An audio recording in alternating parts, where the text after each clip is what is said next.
Hi there, my name is Taha Bashir. तो class 12 business study का आज है ना complete A to Z complete revision करेंगे। और ये वीडियो है ना हम लोग के ना जैसे उन बच्चों के लिए कि जो पहले से पूरा तैयारी कर चुके हैं, उन्हें पूरा रिवीजन रिवीजन हो चुका है, बट एक लास्ट टाइम चाह रहे हैं कि सारे फीचर्स, इंपॉर्टेंस, प्रोसेस सबका रिवीजन हो जाता है एक बार। कि ये वीडियो है ना बहुत ही शॉर्ट पीरियड में लेकिन बहुत ही इंपैक्टफुल वीडियो मैं बना रहा हूँ। तुम्हारा कोई भी एक एक मिनट, तुम्हारा कोई भी मिनट वेस्ट नहीं होगा इस वीडियो को। तो बिना वजह कि अब हम लोग first chapter nature and significance of management start करते हैं। तो फर्स्ट इस चैप्टर को ओपन करते ही ना तुम्हें दो वर्ड का मीनिंग पता होना चाहिए। एक होता है एफिशिएंसी और एक होता है इफेक्टिवनेस। तो एफिशिएंसी सी होता है तो इसका कॉस्ट से होता है कि मैनेजमेंट कम खर्च में, और इफेक्टिवनेस टी से होता है मतलब कि कम टाइम में, ठीक, जो गिवन टाइम है उसमें हो जाना चाहिए। और इस चैप्टर में बहुत ही इंपॉर्टेंट है फीचर्स। तो फीचर्स को याद करने का एक निमोनिक्स है जीपीजी सीआईडी, मतलब गो पापा गो सीआईडी, इसके तरह याद रख सकते हो, ठीक। तो जीपीजी से क्या हुआ, मतलब जी से क्या हो गया गोल ओरिएंटेड प्रोसेस, पी से क्या हो गया परवेसिव, जी से फिर क्या हो गया ग्रुप एक्टिविटी, मतलब मैनेजमेंट एक बंदे का काम नहीं, ग्रुप एक्टिविटी है, ठीक। उसके बाद सीआईडी बन गया, तो सीआईडी से क्या हो गया कंटीन्यूअस प्रोसेस है। आई से इंटेंजिबल है, जिसे फील किया जाता है, महसूस किया जाता है, बट उसे देखा नहीं जा सकता, ठीक। डी से डायनेमिक होता है मैनेजमेंट। और उसके बाद फिर सीआईडी के बाद भी है ना एक एम होता है मल्टी डायमेंशनल।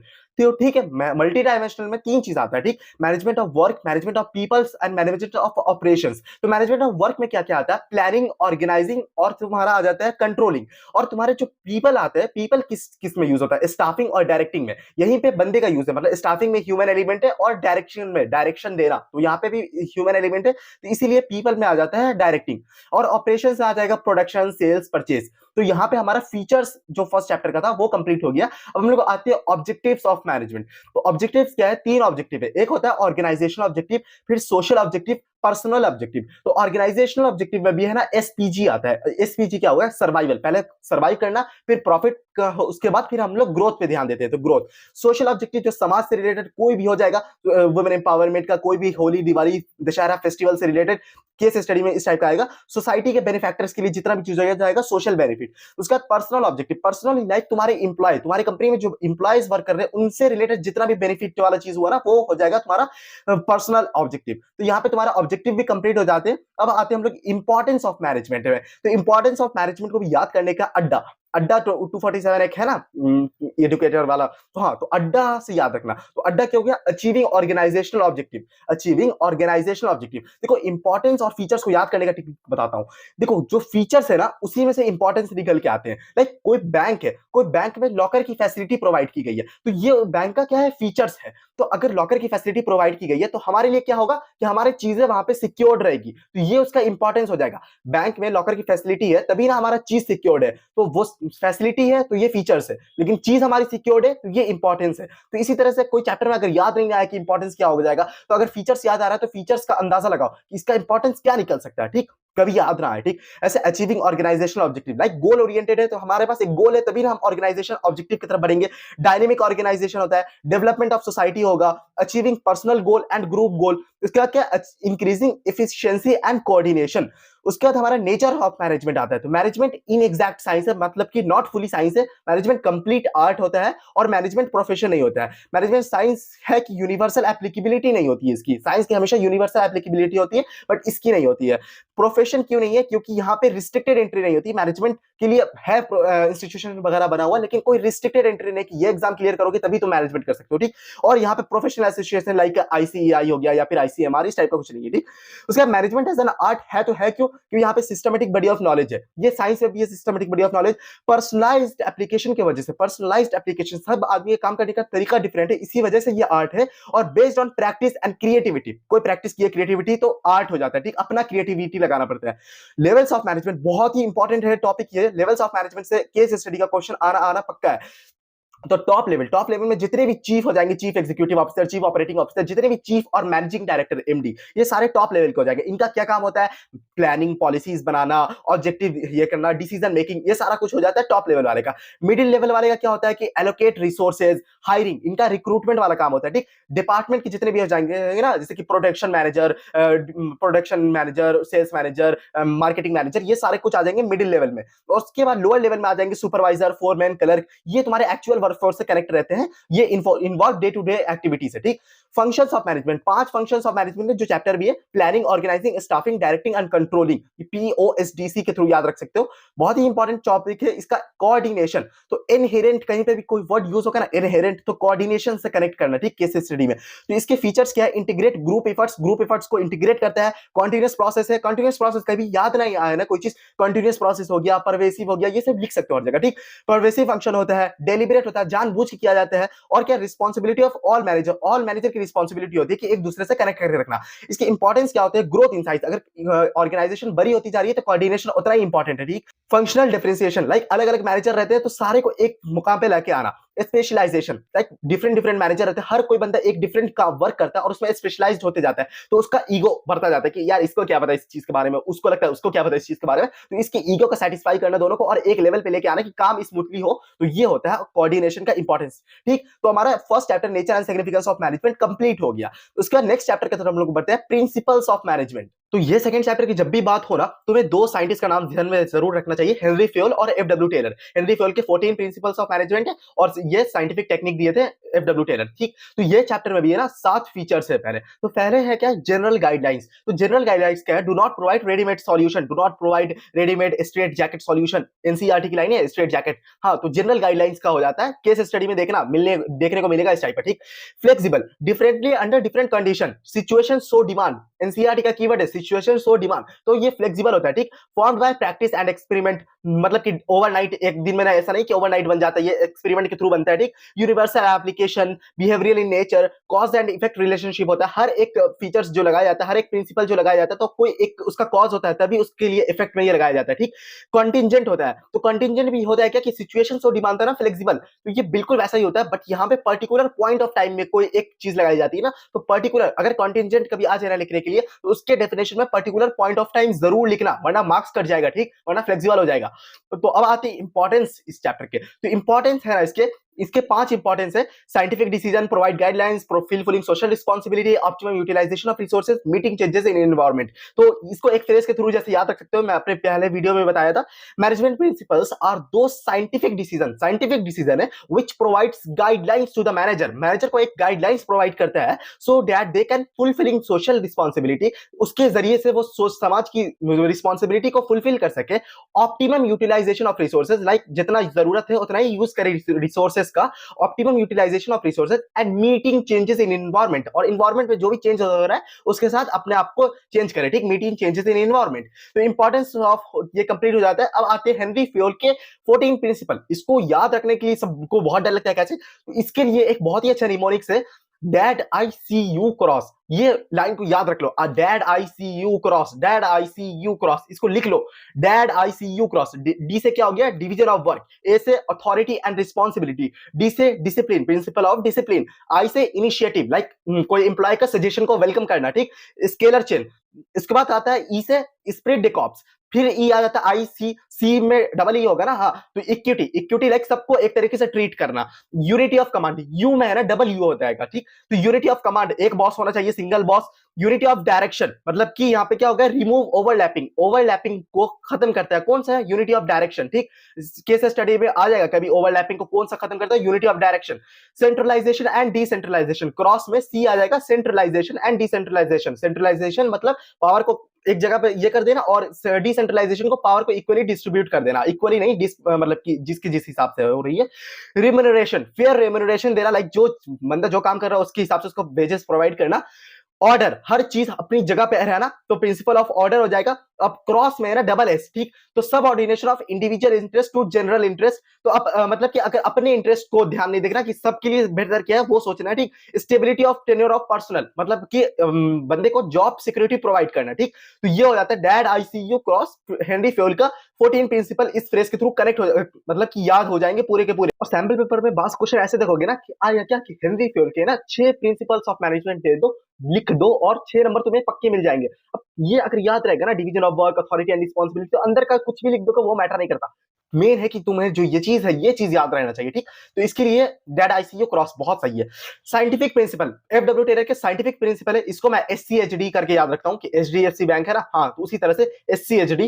तो science not rule of thumb, मतलब कि जिसकी लाठी उसकी भैंस, ऐसा नहीं होगा। कॉपरेशन नॉट इंडिविजुअलिज्म, जो प्रिंसिपल ऑफ इनिशिएटिव था ना, वही चीज है बिल्कुल। कॉपरेशन नॉट इंडिविजुअलिज्म, मतलब कि अपना नहीं देखना, कॉपरेशन करके चलना, ठीक। हार्मोनी नॉट डिस्कॉर्ड, मैनेजर और वर्कर ग्रुप में एक अच्छा रिलेशन बिल्ड करना। Development of worker with their to their greatest efficiency, मतलब कि वर्कर का उसकी ग्रेटेस्ट एफिशिएंसी से उसका भी डेवलप करना, लाइक वर्कर कहीं आगे भी जॉब ट्राई करे, तो ऐसा नहीं कि यहाँ पे इसका साल बर्बाद हो रहा है। टेक्निक ऑफ मैनेजमेंट, तो टेक्निक है ना, इसकी 5 टेक्निक भी है। तो क्या है फंक्शनल फोरमैनशिप। अब फंक्शनल फोरमैनशिप है ना, वायलेशन है यूनिटी ऑफ कमांड का, क्योंकि इसमें बोला जाता है क्या कि 8 बॉस होने चाहिए। 8 बॉस, प्लानिंग में 4 बॉस होने चाहिए और यहाँ पे प्रोडक्शन में 4 बॉस होने चाहिए। तो प्लानिंग में instruction card clerk, route clerk, time and cost clerk, disciplinarian. Production में आ जाएगा speed boss, gang boss, repair boss और इंस्पेक्टर, ठीक। Standardisation and simplification of work, ज्यादा मतलब कि 75 चीज नहीं करो, स्टैंडर्ड एक्सेप्ट करो और उसी तरीके से वर्क करो। उसके बाद क्या है वर्क स्टडी। वर्क स्टडी में भी 4 चीज आ जाता है। फैटिग स्टडी मतलब थकान अध्ययन, थकान। मेथड स्टडी मतलब कोई भी चीज होगा ना इस वे से काम करना। केस स्टडी में वे कहीं पे आ जाएगा ना, इस तरीके से काम करना मतलब मेथड स्टडी। मोशन स्टडी मतलब कि फालतू के जो मूवमेंट हो रहे हैं उसको कम कट डाउन करना। टाइम स्टडी लाइक कोई बंदा कोई काम कितने देर में कर रहा है उस हिसाब से टाइम स्टडी करेंगे, प्रॉपर साइंटिफिक एनालिसिस होगा, ठीक। Differential piece wage rate system, और ये भी वायलेशन है, वायलेशन ऑफ इक्विटी का वायलेशन है। क्यों? क्योंकि differential piece wage rate system है क्या कि जो बंदा ज्यादा काम कर रहा है उसको ज्यादा पैसे दो, जो कम काम कर रहा है उसको कम पैसे दो, ये कहता है, ठीक। उसका मेंटल रिवॉल्यूशन, और हम लोग सबके ईगो को एक जगह से मेंटल रिवॉल्यूशन के थ्रू लेके आते हैं, ठीक। एफडब्ल्यू टेलर और हेनरी फ्योल के कभी कभी आ जाते हैं दोनों के डिफरेंसेस करने के लिए। तो टेलर जो है ना वो वर्कर एफिशिएंसी के लिए बात कर रहे हैं और हेनरी फ्योल है ना वो मैनेजमेंट की एफिशिएंसी के लिए बात करते हैं। टेलर जो है ना एफडब्ल्यू टेलर लोअर लेवल के वर्कर के लिए ज्यादा एफिशिएंट है और हेनरी फ्योल है ना वो हायर लेवल के मतलब कि मैनेजर लेवल के लिए ज्यादा ये है। स्टैंडर्डाइजेशन ऑफ वर्क कहते हैं यहाँ पे फंक्शंस ऑफ मैनेजमेंट का होता है। ये scientific technique and scientific principle दिए थे, जबकि ये 14 प्रिंसिपल्स ऑफ मैनेजमेंट ये बोलते हैं कि 8 बॉस होना चाहिए, ये बोलते हैं कि 1 बॉस होना चाहिए। ऐसा करके 4-5 डिफरेंस अपने दिमाग में याद रखना, कहीं एग्जाम में आ जाए डिफरेंस लिखने को तो तुम लिख सको इनके बारे में। इसी के साथ ये चैप्टर भी हमारा कंप्लीट हो जाता है। अब हम लोग बढ़ते हैं नेक्स्ट चैप्टर की तरफ जिसका नाम है बिजनेस इन्वायरमेंट। बिजनेस इन्वायरमेंट क्या हुआ? बिजनेस जहां पे वहां पे आसपास का सराउंडिंग। तो इस चैप्टर में फीचर्स एंड डायमेंशंस दो बहुत ही इंपॉर्टेंट चीज है। डायमेंशन ज्यादा इंपॉर्टेंट है, बस पिछले 1-2 साल से है ना फीचर्स से भी क्वेश्चंस आने लगे, इसलिए फीचर्स भी इंपॉर्टेंट है। तो फीचर्स इसके भी 7 फीचर्स है तो और इसको भी याद करने का मैं कुछ एक निमोनिक्स बना चुका हूं। आई सैड क्रू, मैं आई सैड क्रू, सैड एक वर्ड याद है ना, SAD। तो सैड से भी है ना कम से कम 3 फीचर्स तो याद हो जाएंगे ना तुम्हें। तो पहला क्या हो जाता है कि स्पेसिफिक एंड जनरल फोर्सेस। तो स्पेसिफिक क्या हो जो तुम्हारे सिर्फ बिजनेस पे इफेक्ट करे, लाइक तुम्हारे कस्टमर, तुम्हारे सप्लायर, तुम्हारे इन्वेस्टर। तो ये हो गया specific forces. General forces like social, political, legal, technological, कोई भी चेंजेस आ गया जिससे सारे उस तरह के बिजनेस करने वाले जितने भी ये सब पे इफेक्ट होता है तो वो जनरल फोर्सेस हो जाता है। All the external forces like वो तुम्हारे कोई इंस्टीट्यूशन में फैक्टर्स को ऐसे प्रोसेस हो गया या फिर कोई पॉलिटिकल चेंजेस आ गया या एक्सटर्नल फोर्सेस हो जाता है, ठीक।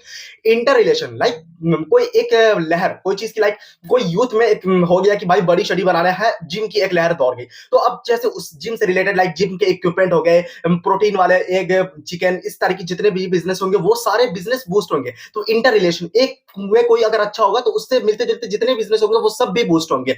Uncertainty, uncertainty difficult to predict. Business environment को प्रेडिक्ट करना एक डिफिकल्ट है, कुछ भी अनसर्टेन है, कुछ भी हो सकता है, डायनेमिक होता है, चेंजेस होते रहते हैं। उसका क्या कॉम्प्लेक्स है, डिफिकल्ट टू ग्रास्प टोटलिटी, मतलब कि तुम उस चीज को है ना ग्रास्प करना बहुत ही मुश्किल होता है, कॉम्प्लेक्स हो जाता है। तुमने उतना ऐसा नहीं है कि यह भी तुम कुछ प्लान बनाओगे, कुछ एनालाइज करोगे और यूं सही हो जाएगा, कॉम्प्लेक्स चीज होता है, ठीक।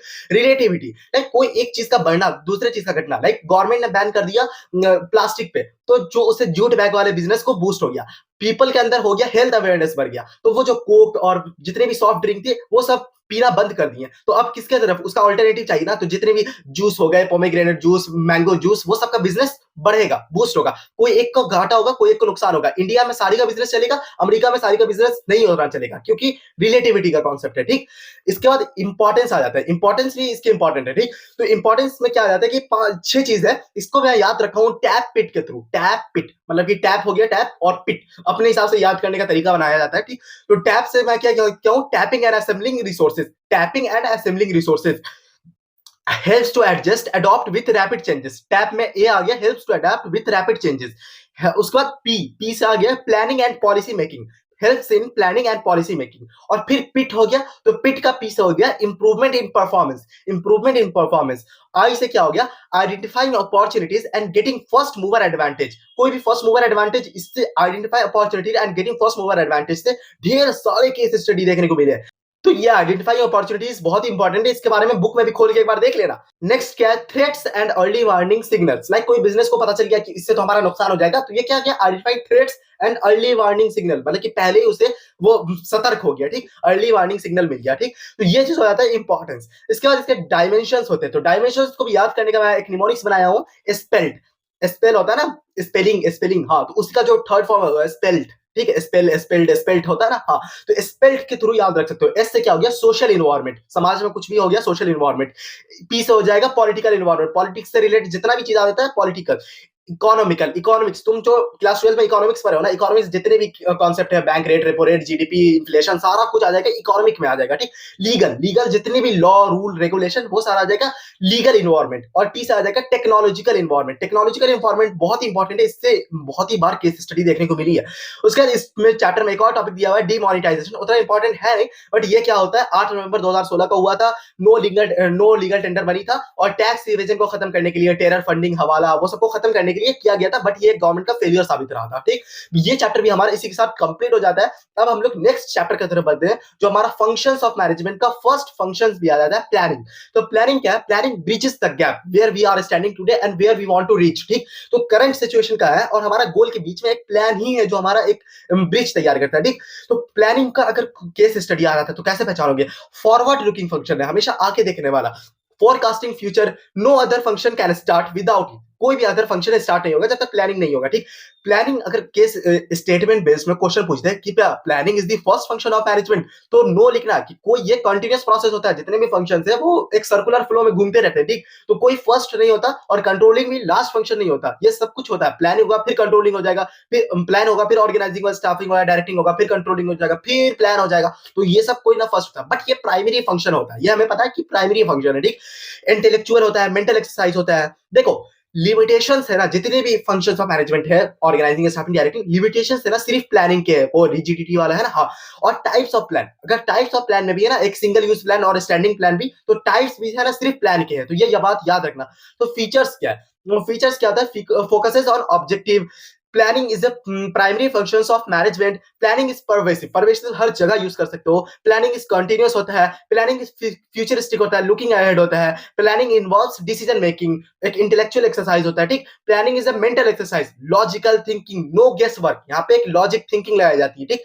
Planning is a mental exercise. इसके इंपॉर्टेंस क्या है, तो क्या planning provides direction, planning provides direction. एक क्या होता है कि pre determined course of action, ठीक।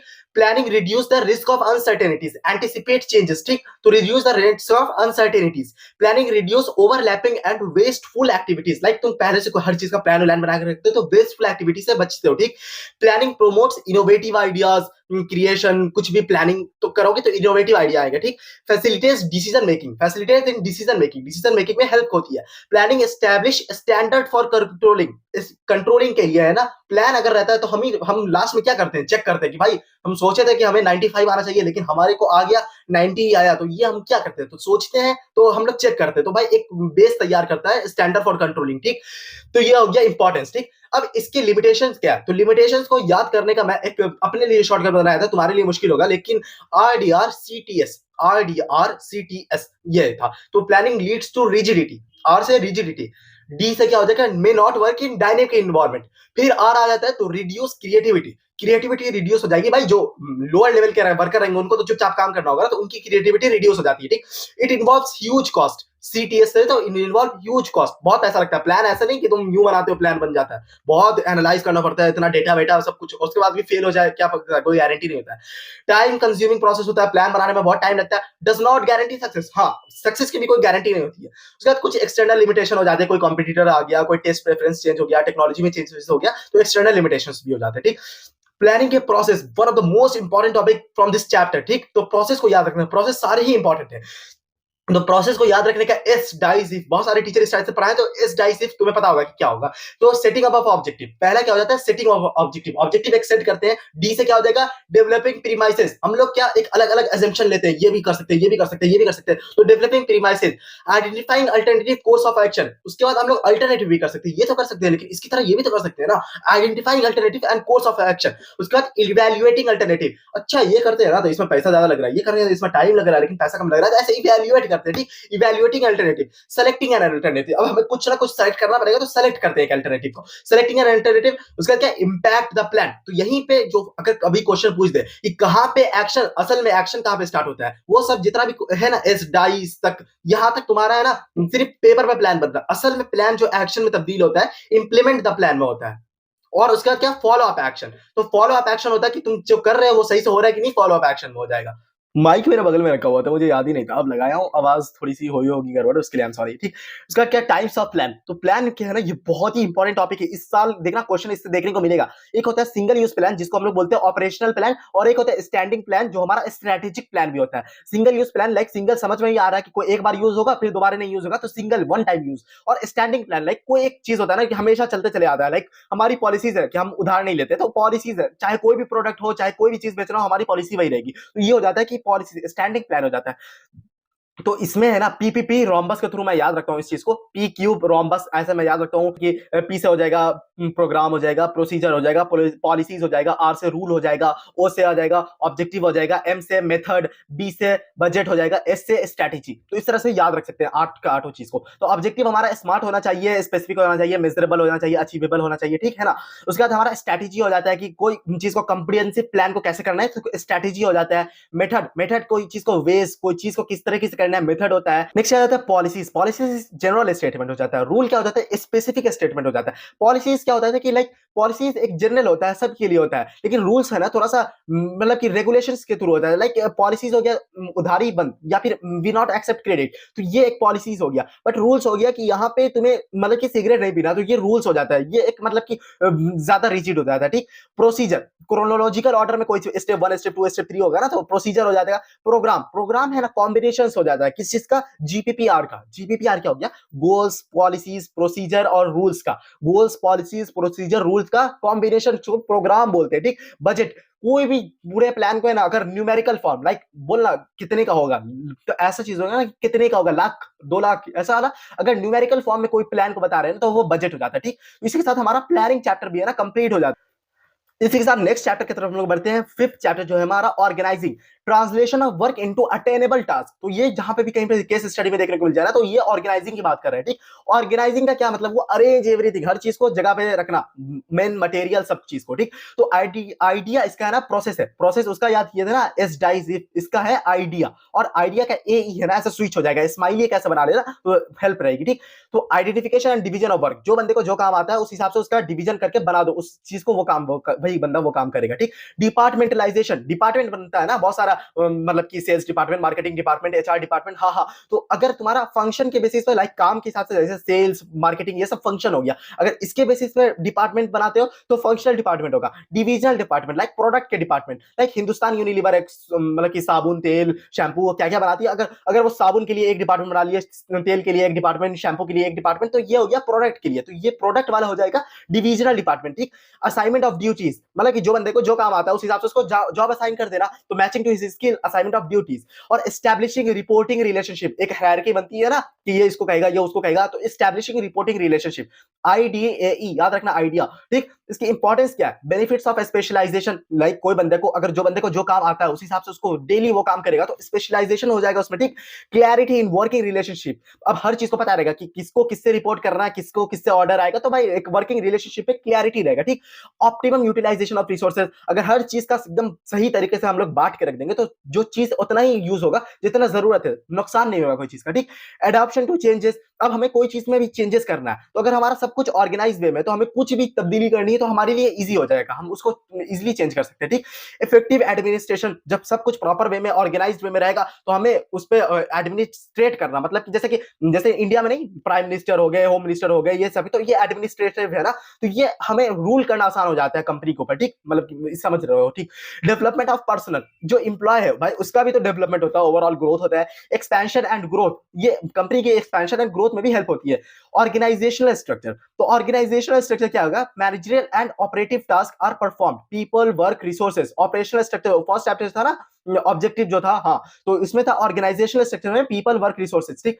एक कॉन्सेप्ट आ जाता है इसमें, स्पैन ऑफ मैनेजमेंट, इतना इंपॉर्टेंट है नहीं बट क्वेश्चन कभी कभी पूछ लेता है। स्पैन ऑफ मैनेजमेंट होता है क्या कि अगर एक नैरो स्पैन ऑफ मैनेजमेंट होता है जिसमें एक से एक काम होता है, एक के नीचे एक रहते हैं, एक के नीचे दो स्टेप से, और एक होता है वाइडर स्पैन ऑफ मैनेजमेंट जिसमें एक कोई बॉस आता है उसमें बहुत सारे लोग रहते हैं, फिर कोई एक बॉस आता है उसमें बहुत सारे लोग रहते हैं, ठीक। तो वाइडर स्पैन ऑफ मैनेजमेंट हो जाता है, ठीक। उसके बाद फंक्शनल डिफरेंशिएशन और डिविजनल डिफरेंशिएशन, मैं बताया था ना, function like sales, marketing, HR, ये सब एक फंक्शन हो गया, लेकिन प्रोडक्ट हो गया, तेल, साबुन, शैम्पू, ये सब प्रोडक्ट हो गया, तो प्रोडक्ट के बेसिस पे डिविजनल होता है, फंक्शन के बेसिस पे, काम के बेसिस पे फंक्शनल होता है। तो ठीक, फंक्शनल के और डिविजनल का ना डिफरेंस आता है और इसका पता होना चाहिए तुम्हारा खुद में अगर इसका डिफरेंस तुम्हारे दिमाग में क्लियर रहता है ना, तो ये चैप्टर बहुत ही इजी लगने लगता है। Division of work, division of work क्या होता है, फंक्शन के बेसिस पे होता है, मतलब मैं बताया ना काम के बेसिस पे, यहाँ पे डिवीजन ऑफ वर्क क्या हो जाता है, प्रोडक्ट के बेसिस पे, ठीक।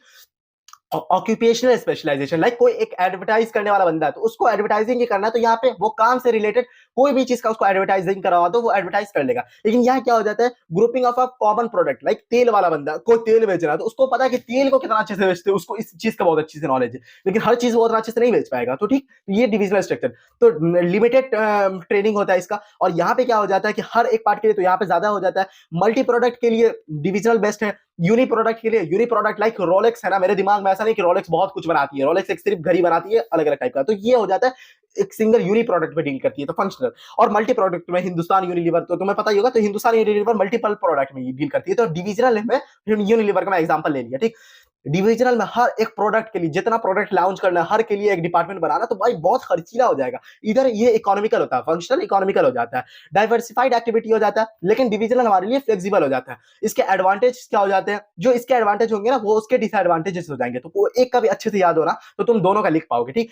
एडवांटेज इसमें स्पेशल फंक्शनल का, फंक्शनल में स्पेशलाइजेशन हो जाता है, इसी सुपरविजन होता है, इजी कोऑर्डिनेशन हो जाता है, मार्जिनल एफिशिएंसी हो जाता है, इफेक्टिव ट्रेनिंग हो जाता है। लेकिन इसमें दिक्कत क्या है कि फंक्शन में लाइक अगर कहीं पे कोई तुम्हें प्रॉब्लम आ रही है, लाइक सेल्स में दिक्कत हो रहा है, सेल्स बढ़ी नहीं रही है, तो तुम किसी को भी कसूरवार नहीं ठहरा पाओगे कि भाई इसके वजह से सेल्स नहीं आ रहा है, ये सही से काम नहीं कर रहा है, वो बोलेगा वो नहीं कर रहा है, वो नहीं बोलेगा वो नहीं कर रहा है। लेकिन डिविजनल में क्या, हर प्रोडक्ट के लिए अलग अलग बना हुआ है, यहाँ पे कुछ भी गलती रहेगा तो तुम तुरंत कर सकते हो, यार तुम सही से काम नहीं कर रहे हो, तो यहाँ पे ये चीज कर सकते हो, ठीक। तो यहाँ पे अकाउंटेबिलिटी ठहरा सकते हो, ठीक। इसका क्या फॉर्मल ऑर्गेनाइजेशन होता है, एक इनफॉर्मल ऑर्गेनाइजेशन होता है, बस इसमें ध्यान यही रखना कि फॉर्मल ऑर्गेनाइजेशन होता है क्या, तो उसमें सब कुछ सही से फॉर्म होता है, ये एक डिलिबरेटली बनाया जाता है, हर एक कंपनी कोई भी स्कूल में फॉर्मल बनता है, लेकिन तुम्हारे उसमें जैसे दोस्त बनने लगते हैं तो ये इनफॉर्मल होता है, तो हमेशा एक फॉर्मल से इनफॉर्मल बन के आता है, ठीक। तो formal organisation like fixation of responsibility होता है, क्लैरिटी ऑफ ड्यूटीज होता है, यूनिटी ऑफ कमांड फॉलो किया जाता है, हेल्पफुल इन अचीविंग ऑब्जेक्टिव्स को अचीव किया जाता है। लेकिन इसके डिसएडवांटेज क्या है, delay in action, lack of initiative, ignores human element, like human का सेंटीमेंट होता है ना, थोड़ा गप्पे मारना, थोड़ा सा ये चीज करना, सोशल एलिमेंट है ना ह्यूमन का, वो मतलब कि वो सब साइड हो जाता है, ठीक। इनफॉर्मल के फिर यहाँ पे जो उसके फायदे होंगे वो इसके नुकसान हो जाएंगे, तो वही चीज है, ये फास्टर कम्युनिकेशन होता है, वहां पे भाई स्केलर चेन फॉलो होगा, तो हर चीज के लिए लंबा लंबा जाएगा ऐसे। यहाँ पे फास्टर कम्युनिकेशन, सीधा चलते हुए बॉस दिख रहा है, अरे पता है ये यहाँ पे ये हो रहा था, तो वहीं पे पता चल गया, तो फास्टर कम्युनिकेशन हो गया।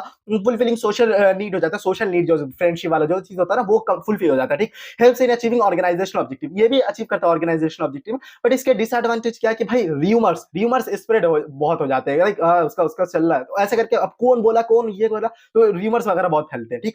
इस चैप्टर का बहुत ही इंपॉर्टेंट टॉपिक डेलीगेशन और डिसेंट्रलाइजेशन, बहुत सारे बच्चे को कंफ्यूजन रहता है डेलीगेशन और डिसेंट्रलाइजेशन में क्या फर्क है। भाई देख, डेलीगेशन है ना नेसेसरी है, ये इंपॉर्टेंट है, हर जगह डेलीगेशन होगा, बड़ी ऑर्गेनाइजेशन है छोटी ऑर्गेनाइजेशन है डेलीगेशन तो होगा ही। डेलीगेशन क्या होता है, लाइक तुम्हारे ऊपर, तुम्हें है ना, तुम्हारी एक दुकान है, ठीक। तुम ले, मैंने एग्जांपल से बता रहा हूँ, तुम्हारी एक दुकान है, तुम है ना प्रोडक्ट डिलीवर भी करते हो आसपास में, तुम्हारा है क्या कि भाई 10 प्रोडक्ट तक होता है ना, तो मैं आसानी से सब कुछ कर सकता हूँ, अपना फाइनेंस भी मैनेज कर सकता हूँ, अपना इन्वेंट्री भी मैनेज कर सकता हूँ, डिलीवरी भी कर पाऊंगा, सब कुछ कर पाऊंगा। लेकिन है ना, है क्या कि तुम्हारे है ना कोई ऐसा सीजन आ गया जिसमें है ना तुम्हारे पास 30-50 सेल आ गई, अब है क्या कि तुम्हारे पास 50 सेल आ गई, तो अब है क्या कि तुमको एक बंदे को हायर कर लिया कि भाई तू है ना डिलीवरी वाला सारा काम निपटा देना, इससे क्या होगा कि तुम्हारा वर्कलोड जो था वो रिड्यूस हो गया। तो ये है क्या कि इसके लिए पूरा सिस्टमेटिक वे में तुम्हारा बना हुआ नहीं था, लेकिन कोई एक ऐसा सीजन आया, कोई ऐसा टाइम आया कि तुमको है ना भाई अपना वर्कलोड बहुत ज्यादा हो रहा था, तुम डेलीगेट कर दिए उसके ऊपर, तो ये हो जाता है डेलीगेशन। लेकिन डिसेंट्रलाइजेशन होता है क्या कि अब तुम्हारा है कि डेली का है ना 100 ऑर्डर आ रहा है, तो अब 100 ऑर्डर तुम डेली से मैनेज तो होगा नहीं, तो इसके लिए भाई तुम्हें बंदे रखने पड़ेंगे, 3-4 एम्प्लॉय रख लिए, तो अब 3-4 एम्प्लॉय रख लिए, उसकी रिस्पॉन्सिबिलिटी फिक्स कर दी, उसकी अकाउंटेबिलिटी फिक्स कर दी, उसको पैसा जो सैलरीज है वो फिक्स कर दी, तो ये डिसेंट्रलाइजेशन हो गया। ठीक, सब कुछ पहले से प्री प्लान फिक्स। लेकिन डेलीगेशन है क्या कि भाई अपने को सबऑर्डिनेट्स को कोई ऐसे चिंटू को बांट दिए काम आगे। ठीक, तो डेलीगेशन क्या है? Division of authority and powers downward to the subordinates. Authority shares between two person only, यहाँ पे सिर्फ टू पर्सन ओनली का बात होगा। यहाँ पे क्या प्रीक्विजिट होगा?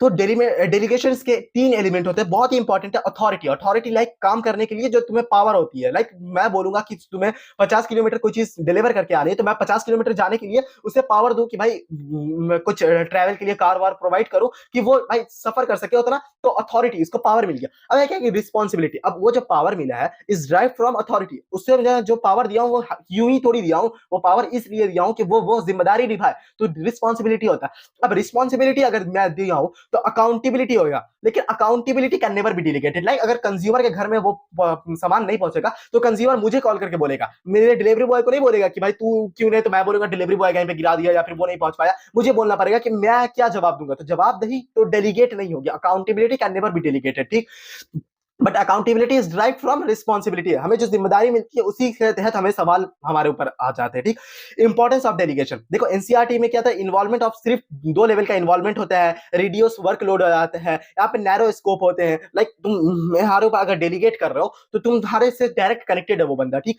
तो यहाँ पे उस बंदे के लिए ना थोड़ा फ्री रहना थोड़ा मुश्किल हो जाएगा। इफेक्टिव मैनेजमेंट होता है, एम्प्लॉय डेवलपमेंट होता है, एम्प्लॉय का डेवलपमेंट होता है, भाई तुम उसे कोई काम करना कह रहे हो तो वो काम सीख रहा है ना, वो तो वो भी सीख रहा है। मोटिवेशन ऑफ एम्प्लॉयज, एम्प्लॉय को भी लगता है कि भाई मुझे इस काबिल समझा कि मुझे काम दिया। Facilitation of growth, reduce workload of manager, manager का भी है ना वर्कलोड रिड्यूस हो जाता है, और बेटर कोऑर्डिनेशन होता है, कोऑर्डिनेशन भी एक अच्छा हो जाता है। ठीक, अब डिसेंट्रलाइजेशन क्या होता है? डिसेंट्रलाइजेशन सिस्टमेटिक डेलीगेशन, यही सिस्टमेटिक मैं एग्जांपल लिया ना थोड़ा देर पहले, हाँ, systematic delegation of authority through all the levels of management is called decentralization. तो डेलीगेशन सिर्फ 2 बंदे के बीच में होता है और ये नेसेसरी होता है, but decentralization depending upon the organizational size, तुम उस हिसाब से डिसेंट्रलाइज करोगे। ठीक, इंपॉर्टेंस क्या है डिसेंट्रलाइजेशन के? डेवलप्स इनिशिएटिव अमंग सबऑर्डिनेट्स, उसका मतलब सबऑर्डिनेट्स का जो उसकी जो इच्छा है, लाइक उसका कोई सजेशन हो तो उसको वेलकम करना। हाँ, develops managerial talent for future, like अगर मैं मैनेजर हूं लेकिन ये जो बंदा हो जिसे मैं जिम्मेदारी दिया हूं वो कल होके मैनेजर बन सकता है ना, उसको काम करते करते सीख गया कि काम कैसे करना होता है, क्या कराना होता है। क्विक डिसीजन मेकिंग, मैं सब चीज के लिए डिसीजन मेकिंग इजीली हो जाएगा। रिलेटेड टू टॉप मैनेजमेंट, जो टॉप लेवल के मैनेजमेंट है, chief executive officer, chief operating officer, भाई उस सब और मेन चीज पे ध्यान देंगे, छोटी मोटी चीज पे ध्यान देंगे। फैसिलिटेट्स ग्रोथ, अब है कि इतना कुछ होगा सब अच्छे से तो ग्रोथ तो होगा ही। बेटर कंट्रोल, अब है कि सब चीज अगर ऑर्गेनाइज वे में सब कुछ सही से रहेगा तो कंट्रोल भी बेटर होगा, बेटर कंट्रोल होगा। इसी के साथ हमारा ऑर्गेनाइजिंग जो एक काफी बड़ा चैप्टर था कंप्लीट हो गया। उसी के साथ अब हम लोग नेक्स्ट जो एक काफी और बड़ा चैप्टर है स्टाफिंग। स्टाफिंग बहुत ही इंपॉर्टेंट चैप्टर है क्योंकि इसमें जो प्रोसेस है ना, दो प्रोसेस हो जाते हैं, स्टाफिंग प्रोसेस, सिलेक्शन प्रोसेस, उसका रिक्रूटमेंट के जितने भी चीज हो जाते हैं, ये सब याद रखने वाला चैप्टर है, इसमें बहुत कुछ याद रखना है। लेकिन मैं इस चैप्टर को बहुत ही अच्छे से तुम्हें याद करा दूंगा, बस बशर्ते कि तुम अगर अभी तक वीडियो लाइक नहीं किया तो जरूर लाइक कर देना, अपने फ्रेंड के साथ शेयर कर देना यार, मुझे सपोर्ट की बहुत जरूरत है यार। चलो अब स्टाफिंग पे आते हैं। Most fundamental and critical drive of organization performance, इसका कीवर्ड क्या है? अगर केस स्टडी आता है कैसे पहचानोगे? स्टाफिंग का क्वेश्चन है। ह्यूमन एलिमेंट कहीं पे होगा, ह्यूमन स्टाफ से रिलेटेड होगा। Function which make sure assets walk out and come back happily and satisfied, ये एसेट्स किसकी बात हो रही है? ह्यूमन की, स्टाफ की बात हो रही है। ठीक, generic function of management, good staff make all other functions good, अगर अच्छा स्टाफ रहेगा तो हर एक फंक्शन अच्छे से वर्क होगा, हर जगह अच्छे स्टाफ रहेंगे, ठीक, तो ऑर्गेनाइजेशन बहुत अच्छे से रन होगी। इंपॉर्टेंस क्या है? Filling job with component personnel, वैसे बंदे को जो काम कर सकते हैं उस जगह को भरो, खाली जगह को। ठीक, placing right person at right job, सही काम के लिए सही व्यक्ति को वहां पे भरना। Optimum utilisation of resources, resources का ऑप्टिमम यूटिलाइजेशन हर एक जगह लिख सकते हो। ठीक, helps in competing not acquiring same type of HRM, like दो कंपनी सेम तरह का काम करती है लेकिन तब भी कोई एक कंपनी आगे है और कोई एक कंपनी पीछे है, क्यों? क्योंकि उसके स्टाफ ज्यादा डेडिकेटेड है उस कंपनी के लिए, तो वो है कि not acquire same type of human resources management. Growth of enterprises, enterprise growth होगा। Development of human resources key to effectiveness of other functions, अगर ये स्टाफिंग अगर अच्छे से हो जाएगा ना तो सारे फंक्शंस बहुत अच्छे से हो जाएंगे, तो key to effectiveness of other functions. ठीक, human resources management, staffing is used in a small organisation and human resources management एक बहुत ही ब्रॉड कॉन्सेप्ट है। ठीक, तो ह्यूमन रिसोर्सेज क्या होता है? कि एम्प्लॉइंग पीपल हो जाएगा, career growth, performance appraisals, motivation of employee, compensation, providing social security, review and audit, ये सारा काम हो जाता है ह्यूमन रिसोर्सेज मैनेजर का काम हो जाता है। ठीक, अब यहाँ पे बहुत ही इंपॉर्टेंट चीज आता है, प्रोसेस ऑफ स्टाफिंग। तो स्टाफिंग के प्रोसेस है क्या कि इसमें 8 चीजें, और इसको मैं याद रखने के लिए ना अपने से एक बनाया हूं निमोनिक्स। 1 रुपए से पाइन एप्पल टॉफी पे पाऊंगा कॉम्पनसेशन। कोई सेंस नहीं बन रहा होगा लेकिन मुझे याद हो गया इससे। 1 रुपए से पाइन एप्पल, 1 रुपए से पाइन एप्पल टॉफी, 1 रुपए में पाइन एप्पल टॉफी मिलती है। हाँ, 1 रुपए से पाइन एप्पल टॉफी पे पाऊंगा कॉम्पनसेशन। कुछ भी आपने से बना देना, याद रहना चाहिए। ठीक, 1 रुपए से पाइन एप्पल टॉफी पे पाऊंगा कॉम्पनसेशन। तो एक एक ई से क्या हो जाएगा, एस्टिमेटिंग मैन पावर रिक्वायरमेंट, कितने बंदे की जरूरत है। ठीक, तो वर्क लोड एनालिसिस, तो हमें क्या वर्क लोड एनालिसिस का क्या मतलब होगा कि कितने बंदे की जरूरत पड़ेगी, टोटल कितना भारी काम है। ठीक, वर्क लोड एनालिसिस। और वर्क फोर्स एनालिसिस क्या होगा, हमारे पास काम करने के लिए कितने बंदे हैं, work force analysis, existing worker, और कंपेयर करना होगा फिर। ठीक है, उसके बाद 1 रुपए, रुपए से क्या हो जाएगा, रिक्रूटमेंट, रिक्रूटमेंट क्या हो जाता है तुम्हें पता ही है। एस, एस से क्या हो जाता है, selection, selection of employee. Pineapple, pineapple में क्या हो जाएगा, प्लेसमेंट एंड ओरिएंटेशन, वहां पे उसका इंडक्शन ट्रेनिंग होता है। हाँ, प्लेसमेंट एंड ओरिएंटेशन। उसके बाद पाइन एप्पल टॉफी, टॉफी में टी क्या है, training and development, improve performance, training, हमारे यहाँ ऐसा वर्क होता है, ये चीज होता है, ओवरऑल डेवलपमेंट होता है। ठीक, ट्रेनिंग एंड डेवलपमेंट। टॉफी पे, टॉफी पे, पे से क्या हो जाएगा, परफॉर्मेंस अप्रेजल। फिर परफॉर्मेंस अप्रेजल में पाऊंगा, पाऊंगा का क्या है, promotion and career planning, promotion and career planning. और कॉम्पनसेशन, कॉम्पनसेशन तो पैसे से रिलेटेड हो जाएगा, कोई को टाइम बेस्ड होता है और कोई को परफॉर्मेंस बेस्ड होता है। तो ये क्या है, स्टाफिंग प्रोसेस। स्टाफिंग प्रोसेस को 1 रुपए से पाइन एप्पल टॉफी पे पाऊंगा कॉम्पनसेशन, याद रखना, estimating man power requirement, recruitment, ऐसे करके। हाँ, उसका क्या है, elements of staffing, RST, element of staffing है, recruitment selection training, recruitment selection training. Recruitment क्या हो गया, एक जो एप्लीकेशन वगैरह आती है, हम लोग बंदे जो ऑफिस में बुलाते हैं, रिक्रूटमेंट हो जाएगा। उसके बाद एम्प्लॉय को रखते हैं तो सिलेक्शन हो जाता है, अब एम्प्लॉय का ट्रेनिंग करते हैं तो ट्रेनिंग हो जाएगा। ठीक, तो यही है रिक्रूटमेंट का प्रोसेस, कोई इंपॉर्टेंट है नहीं, उसको छोड़ते हैं हम लोग। रिक्रूटमेंट क्या है ना, 2 सोर्स होते हैं, लाइक इंटरनली रिक्रूट करना और एक्सटर्नली रिक्रूट करना। तो इंटरनली हमारे पास जो एम्प्लॉय है और कहीं और दूसरे डिपार्टमेंट में या फिर दूसरे ब्रांच में जरूरत पड़ रही है, वहां पे ज्यादा भीड़ आ रही है, तो हम यहाँ से एम्प्लॉय को दूसरी जगह ट्रांसफर कर देंगे, तो ट्रांसफर हो जाता है, एक ट्रांसफर ऑफ एम्प्लॉय। और एक हो जाता है कि हायर पोजीशन में वो रिटायर हो गए या फिर वो छोड़ के चले गए कंपनी, तो हम लोग क्या प्रमोट कर देते हैं, वो जो अच्छे से काम कर रहा है उसको प्रमोशन दे देते हैं। तो प्रमोशन, 2 ही चीज है जिससे हम लोग वहां पे वैकेंट पोजीशन को हम लोग फिल कर सकते हैं इंटरनली, या तो ट्रांसफर या तो प्रमोशन।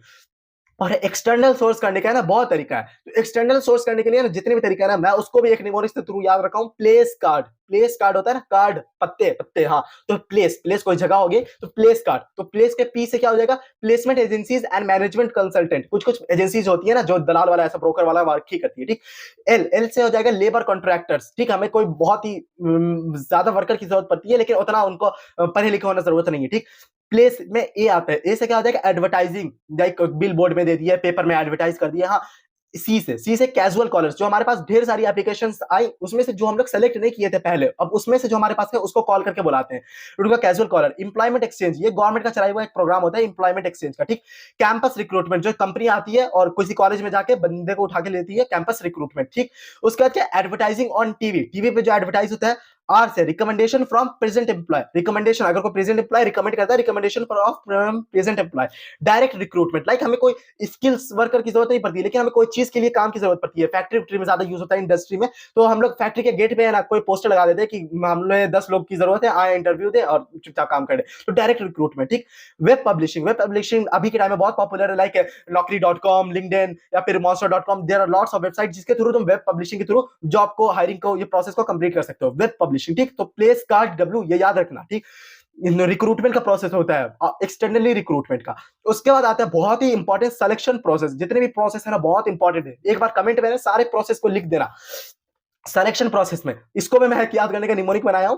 फिर से एक कंपनी सेक्रेटरी, मामून मेरा एक दोस्त है। ठीक, मैं वहीं पे तुम्हारे एम नाम से कोई भी तुम्हारा दोस्त है उसका नाम यहाँ पे लिख सकते हो। मामून ने जॉब छोड़ दी, जॉब छोड़ दी, तो फिर से एक कंपनी सेक्रेटरी, फिर से एक कंपनी सेक्रेटरी मामून ने जॉब छोड़ दी। इसका क्या होगा, फिर से पी से क्या हो जाएगा, प्रीलिमिनरी स्क्रीनिंग, जो हम लोग एलिमिनेट कर देते हैं, जो इतने सारे एप्लीकेशन आ जाते हैं, हमें 5 साल की जरूरत है एक्सपीरियंस वर्कर की, लेकिन कोई का एक्सपीरियंस 5 साल है भी नहीं और वो अप्लाई कर दिया, तो हम लोग उसको पहले ही छाड़ देते हैं, तो प्रीलिमिनरी स्क्रीनिंग। एस से क्या हो जाता है, सिलेक्शन टेस्ट, जहां पे हमारा intelligence test, aptitude test, personality test, trade test, interest test होता है ना। उसके बाद फिर से एक से क्या हो जाएगा, एम्प्लॉयमेंट इंटरव्यू। कंपनी सेक्रेटरी, तो कंपनी से सी से क्या हो जाएगा, चेकिंग रेफरेंसेस एंड बैकग्राउंड, इसका बैकग्राउंड चेक करेंगे, कोई क्रिमिनल तो नहीं है, कुछ गंदा काम तो नहीं किया। उसका एस से क्या हो जाएगा, एस से सिलेक्शन डिसीजन, हम लोग सिलेक्शन डिसीजन करेंगे। उसके बाद मामून जो था ना, एम से जो, या मैं बोला कि कोई अपने दोस्त का नाम लिखना ना, मामून मेडिकल एग्जामिनेशन होगा, लाइक कोई ऐसे सीवियर हेल्थ डिजीज तो नहीं गुजर रहा है, मेडिकल एग्जामिनेशन होगा। उसके बाद क्या होगा, जॉब ऑफर, क्या जॉब छोड़ दी, तो जॉब ऑफर करना छोड़ दी का सी से क्या होगा, कॉन्ट्रैक्ट ऑफ एम्प्लॉयमेंट, जिसमें एम्प्लॉय भी अपना साइन करता है, वो भी अपना साइन करता है, तो कॉन्ट्रैक्ट ऑफ एम्प्लॉयमेंट। देखो क्वेश्चन कैसे आ सकता है कि तुम्हें है ना एम्प्लॉयमेंट इंटरव्यू तक दे देगा, बोलेगा कि इसके आगे वाला स्टेप बताओ, या फिर इससे पीछे वाला स्टेप बताओ, या फिर केसी स्टडी में पूछ देगा कि वो एम्प्लॉयमेंट इंटरव्यू दे रहा है, तो बताओ ये कहां पे का सिलेक्शन प्रोसेस का कौन सा पार्ट है, तो एम्प्लॉयमेंट इंटरव्यू का पार्ट है। क्वेश्चन किसी भी तरीके से आ सकता है, लेकिन कॉन्सेप्ट अपना क्लियर रखना है एकदम। ट्रेनिंग एंड डेवलपमेंट, तो ट्रेनिंग क्या होता है कि लाइक हमारे कंपनी में वर्क किस तरीके से होता है, ऐसे काम होता है, तो ट्रेनिंग है ना, हमारे ट्रेनिंग अभी करंट के लिए हम लोग यूज करते हैं ट्रेनिंग। डेवलपमेंट क्या होता है कि ओवरऑल उसका ग्रोथ, लाइक उसका जो रेज्यूमे बिल्ड होगा तो वो हमेशा के लिए ओवरऑल ग्रोथ हो जाए, तो ट्रेनिंग एंड डेवलपमेंट होता है उसका। If you wish to plan your for life time develop people, मतलब अगर तुम अपने कंपनी में चाह रहे हो कि अपने कंपनी में अगर कोई अच्छा एम्प्लॉय पकड़ा गया, तो उसको हमेशा हमेशा चाहोगे ना रखे रहे, क्यों इसको फालतू निकालना, तो उसका भी ओवरऑल ग्रोथ करो, एम्प्लॉय का भी भला करो, ठीक। Training and process and learning new skills application knowledge, तो ट्रेनिंग एक छोटा कॉन्सेप्ट होता है, बट डेवलपमेंट एक हमेशा वाइडर कॉन्सेप्ट होता है। लाइक डेवलपमेंट वो चीज हो गया, एक मम्मी पापा बोलते हैं ना कि बेटा सच बोलो, झूठ मत बोलो, अच्छे काम करो, ये करो, वो तो वो सारा डेवलपमेंट होता है। ओवरऑल ग्रोथ हमेशा हमेशा जिंदगी में काम आएगा। नीड फॉर ट्रेनिंग, तो ट्रेनिंग की हमें जरूरत क्यों पड़ती है, तो ट्रेनिंग क्या होता है, अगर हमें ट्रेन कर दिया जाता है ना पहले से अच्छे से, सब कुछ हमें पता रहता है, तो हमारा लर्निंग टाइम, हमें सीखने में ना कम वक्त लगता है, ठीक। एटीट्यूड फॉर्मेशन, अगर हमें कोई जैसे कोई अकाउंट का कोई चैप्टर का क्वेश्चन बनता रहता है तो बड़ा मजा आता है बनाने में, कोई चैप्टर का क्वेश्चन नहीं बनता तो बड़ा बेकार लग रहा है, उससे भागते हो, नहीं उस चैप्टर को छोड़ देते हैं, वो जो चैप्टर अच्छा लगता है भाई। तो एटीट्यूड फॉर्मेशन, अगर हमें वो काम, अगर हमें कोई सिखा देगा कैसे करना है, तो हमें भी मजा आने लगेगा, हमारा एटीट्यूड चेंज हो जाएगा, बेटर परफॉर्मेंस होगा। Helps in solving operational problem, reduce labour turnover, अब कोई काम अच्छे से होता रहेगा, हमें सब कुछ पता रहेगा ये काम कैसे होता है, तो छोड़ के क्यों जाएंगे कंपनी, अगर सब कुछ सही से हो रहा है। Reduce labour turnover, managing man power need, helps to adopt changes, हमें चेंजेस के साथ अडॉप्ट करना आ जाएगा अगर हम सब कुछ सही से जानेंगे। उसका क्या एम्प्लॉय का क्या बेनिफिट होता है, एम्प्लॉय का क्या भला होता है, तरह तो कंपनी का भला हो रहा था। तो it improves the skills and knowledge of employees which brings better career option, employee का बेटर करियर ऑप्शन बनेगा। एक trained employee can also earn more, अगर एक ट्रेन एम्प्लॉय रहेगा तो उसको अर्न ज्यादा करेगा, वो जाहिर सी बात है। Increase satisfaction and morale of employees, job security मिली रहेगी, अगर उसको सब कुछ, अगर वो ट्रेन रहेगा, उसे सब काम अच्छे से आता रहेगा, तो उसको या भी कोई थोड़ी निकाल लेगा, उसका सब्स्टिट्यूट कोई थोड़ी इतना इजीली मिल जाएगा। उसका क्या होगा, चांसेस ऑफ प्रमोशन, उसका प्रमोशन का चांसेस भी बढ़ जाएगा।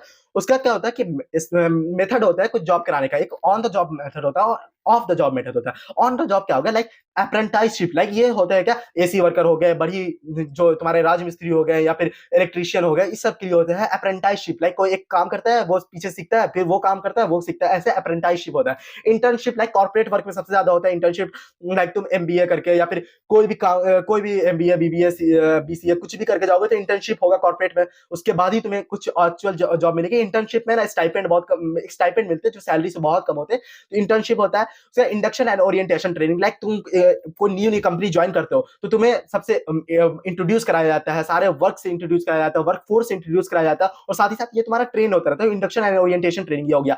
एक होता है ऑफ द जॉब ट्रेनिंग, तो ऑफ द जॉब ट्रेनिंग क्या होता है, vestibule school. Vestibule school like ये सोफिस्टिकेटेड मशीनरी के लिए होता है, लाइक जैसे कि कोई फाइटर जेट हो गया, एरोप्लेन हो गया, मिलिट्री टैंक हो गया, या फिर कोई ऐसा रोबोट एआई वाली चीज है जो जो बहुत ही ज्यादा है, उसको सीधा काम करने को दे देना, अगर कुछ गलती हो गया तो बहुत बड़ा नुकसान हो जाएगा, उसके लिए हमें कोई डमी मॉडल बनाते हैं, वेस्टिबल स्कूल, ठीक। ऑफ द जॉब ट्रेनिंग होता है।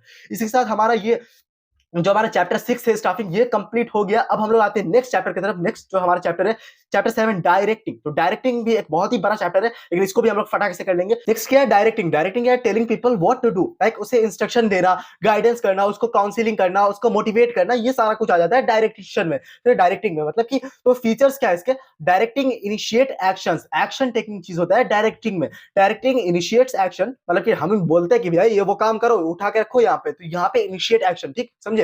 Directing taking place at every level, her level पे डायरेक्शन होता है भाई। अगर टॉप लेवल है तो वो काम बोलेगा, मिडिल लेवल वाला वो काम बोलेगा, हर जगह डायरेक्शन होगा ना, कुछ ना कोई डायरेक्शन होगा तभी ना काम आगे बढ़ेगा। Directing is a continuous process, और कॉन्टिन्यूस प्रोसेस तो है ही। Directing flows from top to bottom, ये हमेशा ऊपर से नीचे आएगा। टॉप लेवल वाला मिडिल लेवल को बताएगा क्या करना है, मिडिल लेवल वाला लोअर लेवल को बताएगा क्या करना है, लोअर लेवल वाला एक्चुअल वर्कफोर्स को बताएगा क्या करना है कि नहीं। तो ये टॉप से बॉटम आता है, ठीक। उसका क्या इंपॉर्टेंस, क्या इंपॉर्टेंस है, directing helps to initiate action, मतलब कि एक्शन को करने के लिए सबसे जरूरत होता है डायरेक्ट करना, कोई चीज को बताना कि ये काम करो, ऐसे करना है। तो directing helps to initiate action, integrate employees effort, अब एम्प्लॉय एफर्ट्स को इंटीग्रेट करता है, guide employees to fully raise their potential and capabilities. Employee को गाइड करना कि भाई तू कैसे काम कर कि अपना पूरा फुल्ली पोटेंशियल से यूज कर। Facilitate to adopt changes, employee को अडॉप्ट चेंजेस मतलब कि वो अपने मतलब डायनेमिक इन्वायरमेंट में वो अपने आप को इस तरह से प्रोवाइड करना कि वो डायनेमिक इन्वायरमेंट में सर्वाइव कर सके, ठीक। Bring stability and balance in the organization, ठीक। ये सारा इंपॉर्टेंस हो जाता है डायरेक्टिंग का। अब इसके एलिमेंट्स है, ये 4 एलिमेंट्स है, supervision, motivation, communication and leadership. और ये चारों एलिमेंट्स पर होगे ना चैप्टर खत्म हो जाएगा। लेकिन इसमें जो सबसे इंपॉर्टेंट है मोटिवेशन, मोटिवेशन बहुत ही इंपॉर्टेंट है। सुपरविजन है ना तुम्हारे चैप्टर में डिलीट है सीबीएसई के सिलेबस में। इसका काम क्या होता है? निगरानी करना, उर्दू में लिखा हुआ है निगरानी करना, हमारे ऊपर से देखना, सुपरविजन, ऊपर से देखना, सुपरविजन ऐसा ही चीज होता है। मोटिवेशन में ही सब कुछ पढ़ना है। कम्युनिकेशन में सेमेंटिक बैरियर बहुत ही इंपॉर्टेंट हो जाता है। लीडरशिप में भी बस तुम्हें autocratic, democratic and free rein पता होना चाहिए, लेकिन हम लोग सबको अच्छे से समझते हैं। तो मोटिवेशन क्या होता है? मोटिवेशन क्या होता है? Creating will to do work. इस टाइप का कहीं भी केस स्टडी में आ जाएगा कि मैनेजर बोला कि ये काम करना है और विल टू डू वर्क वो करने लगे। When employees lose their interest, जब एम्प्लॉय अपना इंटरेस्ट लूज कर रहा है तो उन्हें इस बात से पैसे का लालच देके या फिर कुछ उसे ऐसी ऐसी कहानी सुना के या फिर कुछ इस तरह से मोटिवेट करना। लाइक तुम एनिमल मूवी देखोगे, एनिमल मूवी में नहीं जो गोली लग गई थी, सारे एम्प्लॉयज ये हो गए थे, फिर वो आया था फैक्ट्री में और जाके स्पीच दिया था, फिर सारे वर्कर सब काम करने लग गए थे, है कि नहीं? इस तरह का होता है। When employees lose their interest, improve initiative, inducing people to perform best. Motive क्या होता है मोटिवेशन का? ऑब्जेक्टिव, ऑब्जेक्टिव की तरफ बढ़ना, ठीक। मोटिवेशन क्या होता है? प्रोसेस ऑफ स्टिमुलेटिंग, मतलब कि स्टिमुलेटिंग प्रोसेस ऑफ, मतलब कि आग लगा देने वाला परफॉर्मेंस की एक थोड़ी सी चिंगारी लगा दी ने तो आग ऐसी लग जाएगी कि पूरा वो काम हो जाए। अच्छा, एम्प्लॉय में स्टिमुलेट करना। मोटिवेटर्स के पास क्या होता है कि टेक्निक होती है उस चीज को करने की, ठीक। तो ये एक एनसीईआरटी में ही बना हुआ था ये चार्ट, अनसेटिस्फाइड, ये इसको पढ़ लेना। उसका क्या फीचर्स ऑफ मोटिवेशन? तो मोटिवेशन के फीचर्स क्या है? Motivation is the integral feeling, internal feeling. Motivation is internal feeling, अंदर से आती है भाई, क्योंकि बाहर से कोई तुम्हें कितना भी कुछ कर दे नहीं, अंदर से आग जलेगी तभी तुम कुछ कर पाओगे। मोटिवेशन प्रोड्यूस गोल डायरेक्टेड बिहेवियर, मोटिवेशन प्रोड्यूस करता है कि एक गोल डायरेक्टेड बिहेवियर, गोल की तरफ बढ़ने के लिए, ठीक है। Motivation can either be positive और नेगेटिव। लाइक अगर तुम अच्छे से काम करोगे ना तो भाई तुम्हारा प्रमोशन हो जाएगा, और ये पॉजिटिव मोटिवेशन हो गया। अगर तुम अच्छे से काम नहीं करोगे ना तो तुमको कंपनी से बाहर निकाल देंगे, तो भाई डर से काम करेगा तो या तो पॉजिटिव हो सकता है या तो नेगेटिव हो सकता है। Motivation is a complex process, और मोटिवेट कर देना कोई इंसान को, लाइक तुम्हें ही मैं कितना भी चाहूं पढ़ा देना, कोई नहीं कर सकता। कोई एक मामूली सी चीज से तुम मोटिवेट हो जाओ, कोई बड़ी से बड़ी कहानी में सुना दो, तुम्हें मोटिवेशन ही नहीं हुआ, तो बहुत ही कॉम्प्लेक्स है, क्या पता कैसे हो जाए, लेकिन मोटिवेशन इंपॉर्टेंट होता है, ठीक। लाइक मोटिवेशन के लिए ना मैस्लो नीड हायरार्की थ्योरी थी, ठीक। मैस्लो की है ना एक नीड हायरार्की, मैस्लो एक जो साइंटिस्ट है उनके ही है। तो क्या क्या एक होती है इंसान की जरूरतें होती है, ठीक। कुछ होती है फिजियोलॉजिकल नीड, सेफ्टी, सिक्योरिटी, उसके बाद होता है सोशल स्टीम, सेल्फ एक्यूजाइजेशन। ये क्या क्या होता है? देखो ये मैं बगल में लिखा हूं ना, डुबल जिशान, अयाज, तारिक, ये मेरे जानने में मेरे कजिन सब हैं या फिर मेरे कुछ फ्रेंड्स हैं, तो वो कंपनी में जॉब कर रहे हैं, तो मुझे पता है कि भाई उनके साथ अभी क्या चल रहा है, वो किस लेवल पे काम कर रहे होंगे, तो मैं अपने हिसाब से अपने सहूलियत से है ना ये सब नाम लिख लिया हूँ। तुम्हारे जानने में भी कोई है इस टाइप की कंपनी में काम वर्क कर रहे हैं, उस हिसाब से तुम समझ सकते हो हाँ उनके लिए ये चीज सही रहेगा, अपने से याद रखने के लिए कर सकते हो। क्या है फिजियोलॉजिकल नीड? फिजियोलॉजिकल है रोटी कपड़ा मकान। लाइक कोई कंपनी में तुम जॉब करते हो, लाइक कोई छोटा सा छोटा दुकान में भी देखोगे ना कोई एम्प्लॉय वर्क कर रहा है तो भाई उसे क्यों सैलरी मिलती है, सैलरी तो भाई उसका रोटी कपड़ा मकान चल रहा है, ये एकदम बेसिक नीड हो गया फिजियोलॉजिकल नीड। जब इंसान इससे थोड़ा ऊपर होता है ना तो भाई उसे सेफ्टी सिक्योरिटी चाहिए होता है, लाइक जॉब की भी सिक्योरिटी चाहिए होती है। लाइक वो बीमार पड़ गया तो कंपनी उसके लिए क्या करेगी? तो उसके लिए इंश्योरेंस वगैरह, उसके मम्मी पापा के लिए क्या करेगी? तो मम्मी पापा का भी इंश्योरेंस वगैरह हो जाता है। तो सेफ्टी और सिक्योरिटी होती है। जब सेफ्टी सिक्योरिटी से ऊपर पहुंचते हो ना तो अब तुम्हारा आ जाता है कि सोशल नीड आ जाता है। सोशल नीड क्या हो गया? भाई रोटी कपड़ा मकान भी हो रहा है, जॉब सिक्योरिटी भी है, सेफ्टी सिक्योरिटी सब कुछ है, भाई अब तो थोड़ा सा दोस्ती शोस्ती होना चाहिए, शादी कपड़ा बच्चा, मतलब कि सोशल नीड में तो फ्रेंडशिप, लव, सोशल कनेक्शन ये सब होता है, ठीक। उसके बाद क्या होता है जब इंसान के ये सब भी फुलफिल होने लगता है तो अब आता है स्टीम नीड। अब है कि भाई उसको पैसे से कुछ नहीं हो रहा, उसको जॉब सिक्योरिटी वगैरह अब उसको वैसा मोटिवेट नहीं कर रही, अब चाहिए उसको भाई इज्जत, अब हमको चाहिए फुल इज्जत। तो वो क्या हो जाएगा? अप्रूवल, रिकॉग्निशन, उसको चाहिए भाई, उसके लिए ताली बजवा दिए, उसको प्रमोट कर दिए, उसको थोड़ा सा मतलब कि थोड़ा सा उसको तारीफ वरीफ कर दिए, तो अप्रूवल, रिकॉग्निशन ये सब दिए, स्टीम नीड हो गया, ठीक। ये हमारे जानने में तारिक भाई है भाई, इनको हमेशा एम्प्लॉय ऑफ द मंथ ये सब बनते रहते हैं, तो इसलिए मैं यहाँ पे लिख दिया, ठीक। अब नेक्स्ट क्या आ जाता है कि सेल्फ फुलफिलमेंट। लाइक है क्या कि जब एम्प्लॉय को सारी रोटी कपड़े मकान, safety security, social life affection, उसको प्रेयर, रिकॉग्निशन सब कुछ हो जाता है तो अब भाई वो है ना, अब ये सबसे भी मोटिवेट नहीं होगा, ये सब तो होता गया, तो अब वो चाहता है सेल्फ फुलफिलमेंट में चला जाता है, क्या मैं इसी जॉब के लिए बनाऊं, क्या मैं इस काम के लिए बनाऊं, इस टाइप के। तो अब वो जाके स्टार्टअप स्टार्टअप कर रहा है, तो मतलब कैसे सेल्फ फुलफिलमेंट ये जो है ना हमारे नसर भाई, तो ये स्टार्टअप कर रहे हैं, तो इसीलिए मैं बोला कि भाई, और बहुत ही टॉप लेवल एम्प्लॉयज थे, बहुत ही अच्छे एम्प्लॉयज, तो इसीलिए मैं उनका नाम वहां पे रखा कि मुझे एग्जाम में याद होने में होगा। इसीलिए मैं अपने नोट्स से पढ़ा रहा हूँ, ठीक है। तो अब है क्या कि एम्प्लॉय को मोटिवेट करने के भी ना इंसेंटिव्स होते हैं। इंसेंटिव्स एक फाइनेंशियल इंसेंटिव होते हैं, लाइक जो मॉनेटरी इंसेंटिव हो गए, और एक नॉन फाइनेंशियल हो गए जिसमें मतलब कि ताली वाली बजवा दी तो इसमें पैसा कहाँ जा रहा है, लेकिन एक एम्प्लॉय को मोटिवेट हो गया काम करने के लिए तो ये हो जाता है। तो मोटिवेट करने के लिए ना फाइनेंशियल इंसेंटिव, देखो इंसेंटिव बहुत ही इंपॉर्टेंट टॉपिक है, इससे क्वेश्चन आना ही आना है, तुम लिख के ले दो, इसलिए इस टॉपिक को बहुत ही इंपॉर्टेंट से समझना। देखो financial incentive like pay allowances, like वो काम कर रहा है उसको पैसा वैसा देना। Productive linked wage incentive, like कोई ज्यादा वर्क कर रहा है तो उसे बोनस, मतलब कि ज्यादा पैसा देना, बोनसेस प्रोवाइड करना। प्रॉफिट शेयरिंग, मतलब कि उसे प्रॉफिट में हिस्सेदारी देना, लाइक ये प्रोजेक्ट निपटा दोगे ना तो इसमें का 5% प्रॉफिट भी देना, तो ऐसा हो जाएगा। को पार्टनरशिप स्टॉक ऑप्शन, लाइक जो कंपनी के अच्छे एम्प्लॉयज वगैरह होते हैं ना, तो कंपनी है ना उसको ही अपने कंपनी के स्टॉक देती है, और लेकिन उसका कुछ टर्म्स होता है, लाइक 3 साल तक तुम्हें या 5 साल तक जॉब नहीं छोड़ना है, और तुम्हें ना मार्केट से बहुत कम रेट में तुम्हें ये स्टॉक्स मिल जाते हैं, ठीक। रिटायरमेंट बेनिफिट्स दे देना, तो या फिर पर्क, लाइक गाड़ी घर बंगला ये सब दे देना, तो ये सारा कुछ हो जाता है, पर्क हो जाता है, ठीक। तो ये सब फाइनेंशियल इंसेंटिव होता है, ये सब के लिए पैसा चाहिए। अब कुछ होता है कि भाई इंप्लॉय को है ना बिना पैसे के लिए से भी मोटिवेट कर सकते हो। बिना पैसे के मोटिवेट करना ऑर्गेनाइजेशन के लिए बहुत अच्छा होता है, कि बिना पैसे के लिए कोई मोटिवेट होता है ना तो वो ज्यादा लॉयल रहता है। भाई पैसे से कोई एक भी खरीद सकता है कोई के ईमान को, लेकिन कोई अगर नॉन फाइनेंशियल में अगर मोटिवेट है तो वो ज्यादा बड़ी बात है, और कंपनी का भी पैसा नहीं लग रहा है, ठीक। तो नॉन फाइनेंशियल में लाइक उसे स्टेटस देना, उसको ओहदा दे देना, लाइक हिस्ट्री में अगर इंटरेस्ट होगा तो अकबर ने मान सिंह को काबुल का गवर्नर बना दिया था, उसको स्टेटस प्रोवाइड कर दिया, ठीक। ऑर्गेनाइजेशनल क्लाइमेट, ऑर्गेनाइजेशन का इतना अच्छा क्लाइमेट है ना कि उसको भाई यहाँ पे मजा आ जाता है, उसका करियर एडवांसमेंट अपॉर्चुनिटीज करना, लाइक वो हर दिन ऐसा हर कोई ऐसा प्रोजेक्ट निपटा रहा है कि अब वो अगर जाएगा ना जॉब करने के लिए तो उसको और ज्यादा सैलरी मिलेगा, तो career advancement opportunities, job enrichment, वो हर दिन है ना कंपनी में कुछ ऐसा सीख रहा है कि वो पहले नहीं जानता था, और वो सीखने से है ना उसको स्किल्स डेवलप हो रहा है, वो है ना बहुत इंपॉर्टेंट स्किल्स है, वो आजकल के समाज में जानना चाहिए, तो जॉब एनरिचमेंट सीखने को मिल रहा है। Employee recognition program, like employee के लिए भाई ताली वाली बजवा देना, ये करना। जॉब सिक्योरिटी, एम्प्लॉय को जॉब सिक्योरिटी प्रोवाइड करना, भाई बताया ना कि भाई एम्प्लॉय का हेल्थ का भी ख्याल रखना, उसको जॉब से निकालना भी नहीं, ये सब। एम्प्लॉय पार्टिसिपेशन प्रोग्राम कर देना, एम्प्लॉय सब एक दूसरे से पार्टिसिपेट है, कनेक्ट है, दोस्त वोस्त बन गए तो ऐसा कंपनी को छोड़ने का मन नहीं कर रहा है। एम्प्लॉय एम्पावरमेंट, एम्प्लॉय को मोरल बूस्ट करना, एम्प्लॉय एम्पावरमेंट प्रोग्राम वगैरह। तो नॉन फाइनेंशियल इंसेंटिव होता है, लिखने को आएगा ये सब याद करना, 7 पॉइंट इसका है, 8 पॉइंट इसका, याद रखना अच्छे से। ये हमारा मोटिवेशन कंप्लीट होता है। सुपरविजन मोटिवेशन हो गया, सुपरविजन तो नहीं, मोटिवेशन।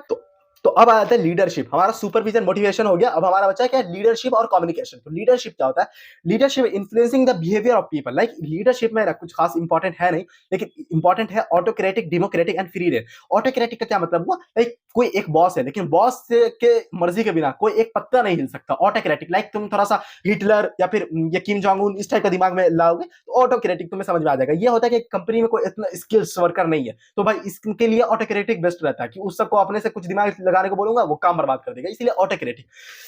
डेमोक्रेटिक क्या होता है कि भाई हर कोई एक दूसरे से पूछ पाछ के कर रहा है काम, लाइक बॉस से एम्प्लॉय, एम्प्लॉय से एम्प्लॉय, ये एक तरह से डेमोक्रेटिक है, लाइक इंडिया डेमोक्रेसी है ना, तो हर से एक दूसरे से कनेक्टेड है, डेमोक्रेटिक रिलेशनशिप। तो ज्यादातर कंपनी जो बीच मझधार में होती है ना वो डेमोक्रेटिक ही स्टाइल को प्रेफर करती है लीडरशिप। और एक होता है फ्री रेन। फ्री रेन क्या होता है, लाइक जो जैसे कोका कोला कंपनी है, फ्री रेन वो है क्या कि कंपनी का जो बॉस रहेगा ना वो अपना सब कुछ से अलग रहेगा, भाई वो अपना बीच पे चिल कर रहा है, और वो जितने इंप्लॉयज है ना वो वर्क कर रहे हैं। इंप्लॉयज इतने ज्यादा उसको अपने इंप्लॉयज पे भरोसा है कि वो कंपनी को डूबने नहीं देंगे, वो कंपनी को बहुत ऊंचे मुकाम पे ले चलेंगे। और एक ये सारे बी सी डी आपस में ही बात कर रहे हैं, आपस में ही ये कर रहे हैं, और सब कुछ ओके कर देना और बिजनेस रन हो रहा है। अगर बहुत कोई इंपॉर्टेंट चीज हो गया या फिर वोट उठ की जरूरत पड़ी तब आएगा बॉस और जाके कुछ वोट दिया, ऐसे सब कुछ बिजनेस से ये बाहर रहता है, ठीक। तो फ्री रेन होता है। ये 3 तरह का लीडरशिप का तरीका होता है। ये अगर आए ना एग्जाम में तो ये देखो ऑटोक्रेटिक का ये जो मैं बनाया हूं ना इलिस्ट्रेशन, इस तरह का इमेज, इस तरह का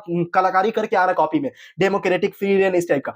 अब आते हैं कम्युनिकेशन। कम्युनिकेशन क्या होता है, एक्सचेंज ऑफ आइडिया। तो कम्युनिकेशन क्या होता है, लाइक तुम कम्युनिकेशन को सबसे अच्छे से समझो। व्हाट्सएप का मैसेज, व्हाट्सएप का मैसेज क्या किया, कोई सेंडर था, मैसेज सेंड किया ना, तो मैसेज में व्हाट्सएप पे end to end encrypted message रहता है, ठीक है। इनक्रिप्टेड क्या हुआ कि कोई बीच में पढ़ ना सके, है तो इनक्रिप्टेड हुआ। तो मैसेज फिर इनकोड होता है कि उसे व्हाट्सएप खुद ना पढ़ सके। उसके बाद क्या होता है, एक मीडिया के थ्रू, एक माध्यम, व्हाट्सएप एक प्लेटफॉर्म है, उसके थ्रू डिकोड हुआ, फिर मीडिया के थ्रू हम लोग भेजे, वो फिर मैसेज डिकोड हुआ और रिसीवर पढ़ लिया मैसेज और उसके बाद ये फीडबैक देगा। ये एनसीईआरटी में बना हुआ इमेज था। अगर आता है ना कम्युनिकेशन का, तो एनसीईआरटी का ये इमेज एक बार कॉपी में बना के चेक कर लो और एग्जाम में जरूर बना के आना ये वाला इमेज। और इस तरह से, और इन कोडिंग के टाइम में ना कुछ नॉइज वॉइस हो जाता है, कुछ इस तरह का बर्स्ट, लाइक तुम कोई से बात करते हो, हेलो हेलो, आवाज नहीं आ रही, तो इस टाइप का इन कोडिंग में नॉइज आ जाता है बीच में। तो ये भी चीज को बताया गया एनसीईआरटी के डायग्राम के थ्रू। ठीक, नेक्स्ट आ जाता है कि फॉर्मल कम्युनिकेशन, इनफॉर्मल कम्युनिकेशन। जो फॉर्मल ऑर्गेनाइजेशन इनफॉर्मल ऑर्गेनाइजेशन था ना, लगभग लगभग उसी टाइप का है। फॉर्मल कम्युनिकेशन में एकदम स्केलर चेन फॉलो होगा, डाउनवर्ड अपवर्ड होगा, या फिर हॉरिजेंटल होगा, लाइक इस डिपार्टमेंट का कोई एम्प्लॉय है और उस डिपार्टमेंट के कोई हेड से कर रहा है, तो ये डायगोनल हो गया ना, तो वो इस तरह का ही होगा। लेकिन इनफॉर्मल में ग्रेप वाइन होता है, लाइक क्लस्टर। कोई एक बात दूसरे का रीमर कैसे फैलता है इनफॉर्मल, हाँ, तो उसका कुछ पता ही नहीं चलता कि कहां से ये बात फैल रही है, कौन पहले बोल रहा है, कोई फॉलो थोड़ी होता है। तो इनफॉर्मल कम्युनिकेशन यही हुआ। ठीक, नेक्स्ट आ जाता है barriers to effective communication. Effective communication में ना कुछ अड़चन आ जाती है, कुछ बैरियर आ जाता है। बहुत ही इंपॉर्टेंट टॉपिक है एग्जाम पॉइंट ऑफ व्यू से। तो अगर कम्युनिकेशन का कॉन्सेप्ट है ना, तो ये 4 तरह के बैरियर होते हैं। एक साइकोलॉजिकल बैरियर होता है, एक सेमेंटिक बैरियर होता है, ऑर्गेनाइजेशनल बैरियर होता है, पर्सनल बैरियर होता है। तो semantic barrier one of the most important हो जाता है। सेमेंटिक बैरियर क्या हो गया, बैटरी एक्सप्रेस मैसेज या फिर सिंबल्स विद डिफरेंट मीनिंग। मैं बोल रहा हूँ कि वो इतना बड़ा एरोप्लेन था, इतना बड़ा, मैं ये ऐसे उंगली कर रहा हूँ, या फिर मैं फॉल्टी ट्रांसलेशन कर रहा हूँ, टेक्निकल जार्गन। मैं बता रहा हूँ कि मैं 4 दोस्त के साथ बैठा हूँ, बोल रहा हूँ कि यार बहुत ही ज्यादा मुश्किल हो रहा है आजकल लोन लेने में, तो मतलब कि एलआरआर बढ़ चुका है ना, तो बैंक रेपो रेट भी बढ़ गया। अब कोई साइंस का बंदा, उसको समझ में ही नहीं आ रहा है, तो मैं ऐसा कोई टेक्निकल वर्ड यूज नहीं करूँ, एकदम इजी सादी भाषा यूज करो ना, तो इससे बैरियर एक दूसरे में आने लगे कम्युनिकेशन में। ठीक, तो इस तरह का टेक्निकल जार्गन यूज नहीं करना। Body language and gestures, like मैं बोल रहा हूँ इतना बड़ा, तो इतना बड़ा इतना हो रहा है, मैं बोल रहा हूँ कि पता वहां पे इतना बड़ा हाथी दिखाता है, अब मैं हाथ ऐसा कर रहा हूँ, तो कैसे होगा ये फॉल्टी, मतलब कि गेस्चर मेरा डिफरेंट है। अनक्लैरिफाइड अजम्पशन, लाइक कुछ भी तुम कुछ बात बोल रहे हो और वो अपने से कुछ अजम्पशन निकल रहा है, कोई बात का समझे, अब हाँ हाँ समझ गए उसका मतलब ये था, तो ऐसा नहीं होना चाहिए। सेमेंटिक बैरियर के इशारे है। साइकोलॉजिकल बैरियर क्या हो गया, प्री मैच्योर इवोल्यूशन, लाइक कोई बात करना, वो था ना वो मूवी में धमाल में, किसमें, कि वो लाल बटन दिख रहा, लाल बटन दिख रहा, बोला हाँ उसको दबा दिए, उसको नहीं दबाना था। तो भाई हम पहले ही कुछ प्री मैच्योर इवोल्यूशन, कि वो कोई बात बोल रहे और मैं पहले ही से बन गया कि हाँ इसका बोलने का यही बात है, अच्छा वो कहानी बोलना, कोई कहानी स्टार्ट किया बोलना, और बोला अच्छा ये वाली कहानी, और क्या पता वो कहानी नहीं बोल रहा। तो प्री मैच्योर इवैल्यूएशन नहीं करना है हमें अपने मन से।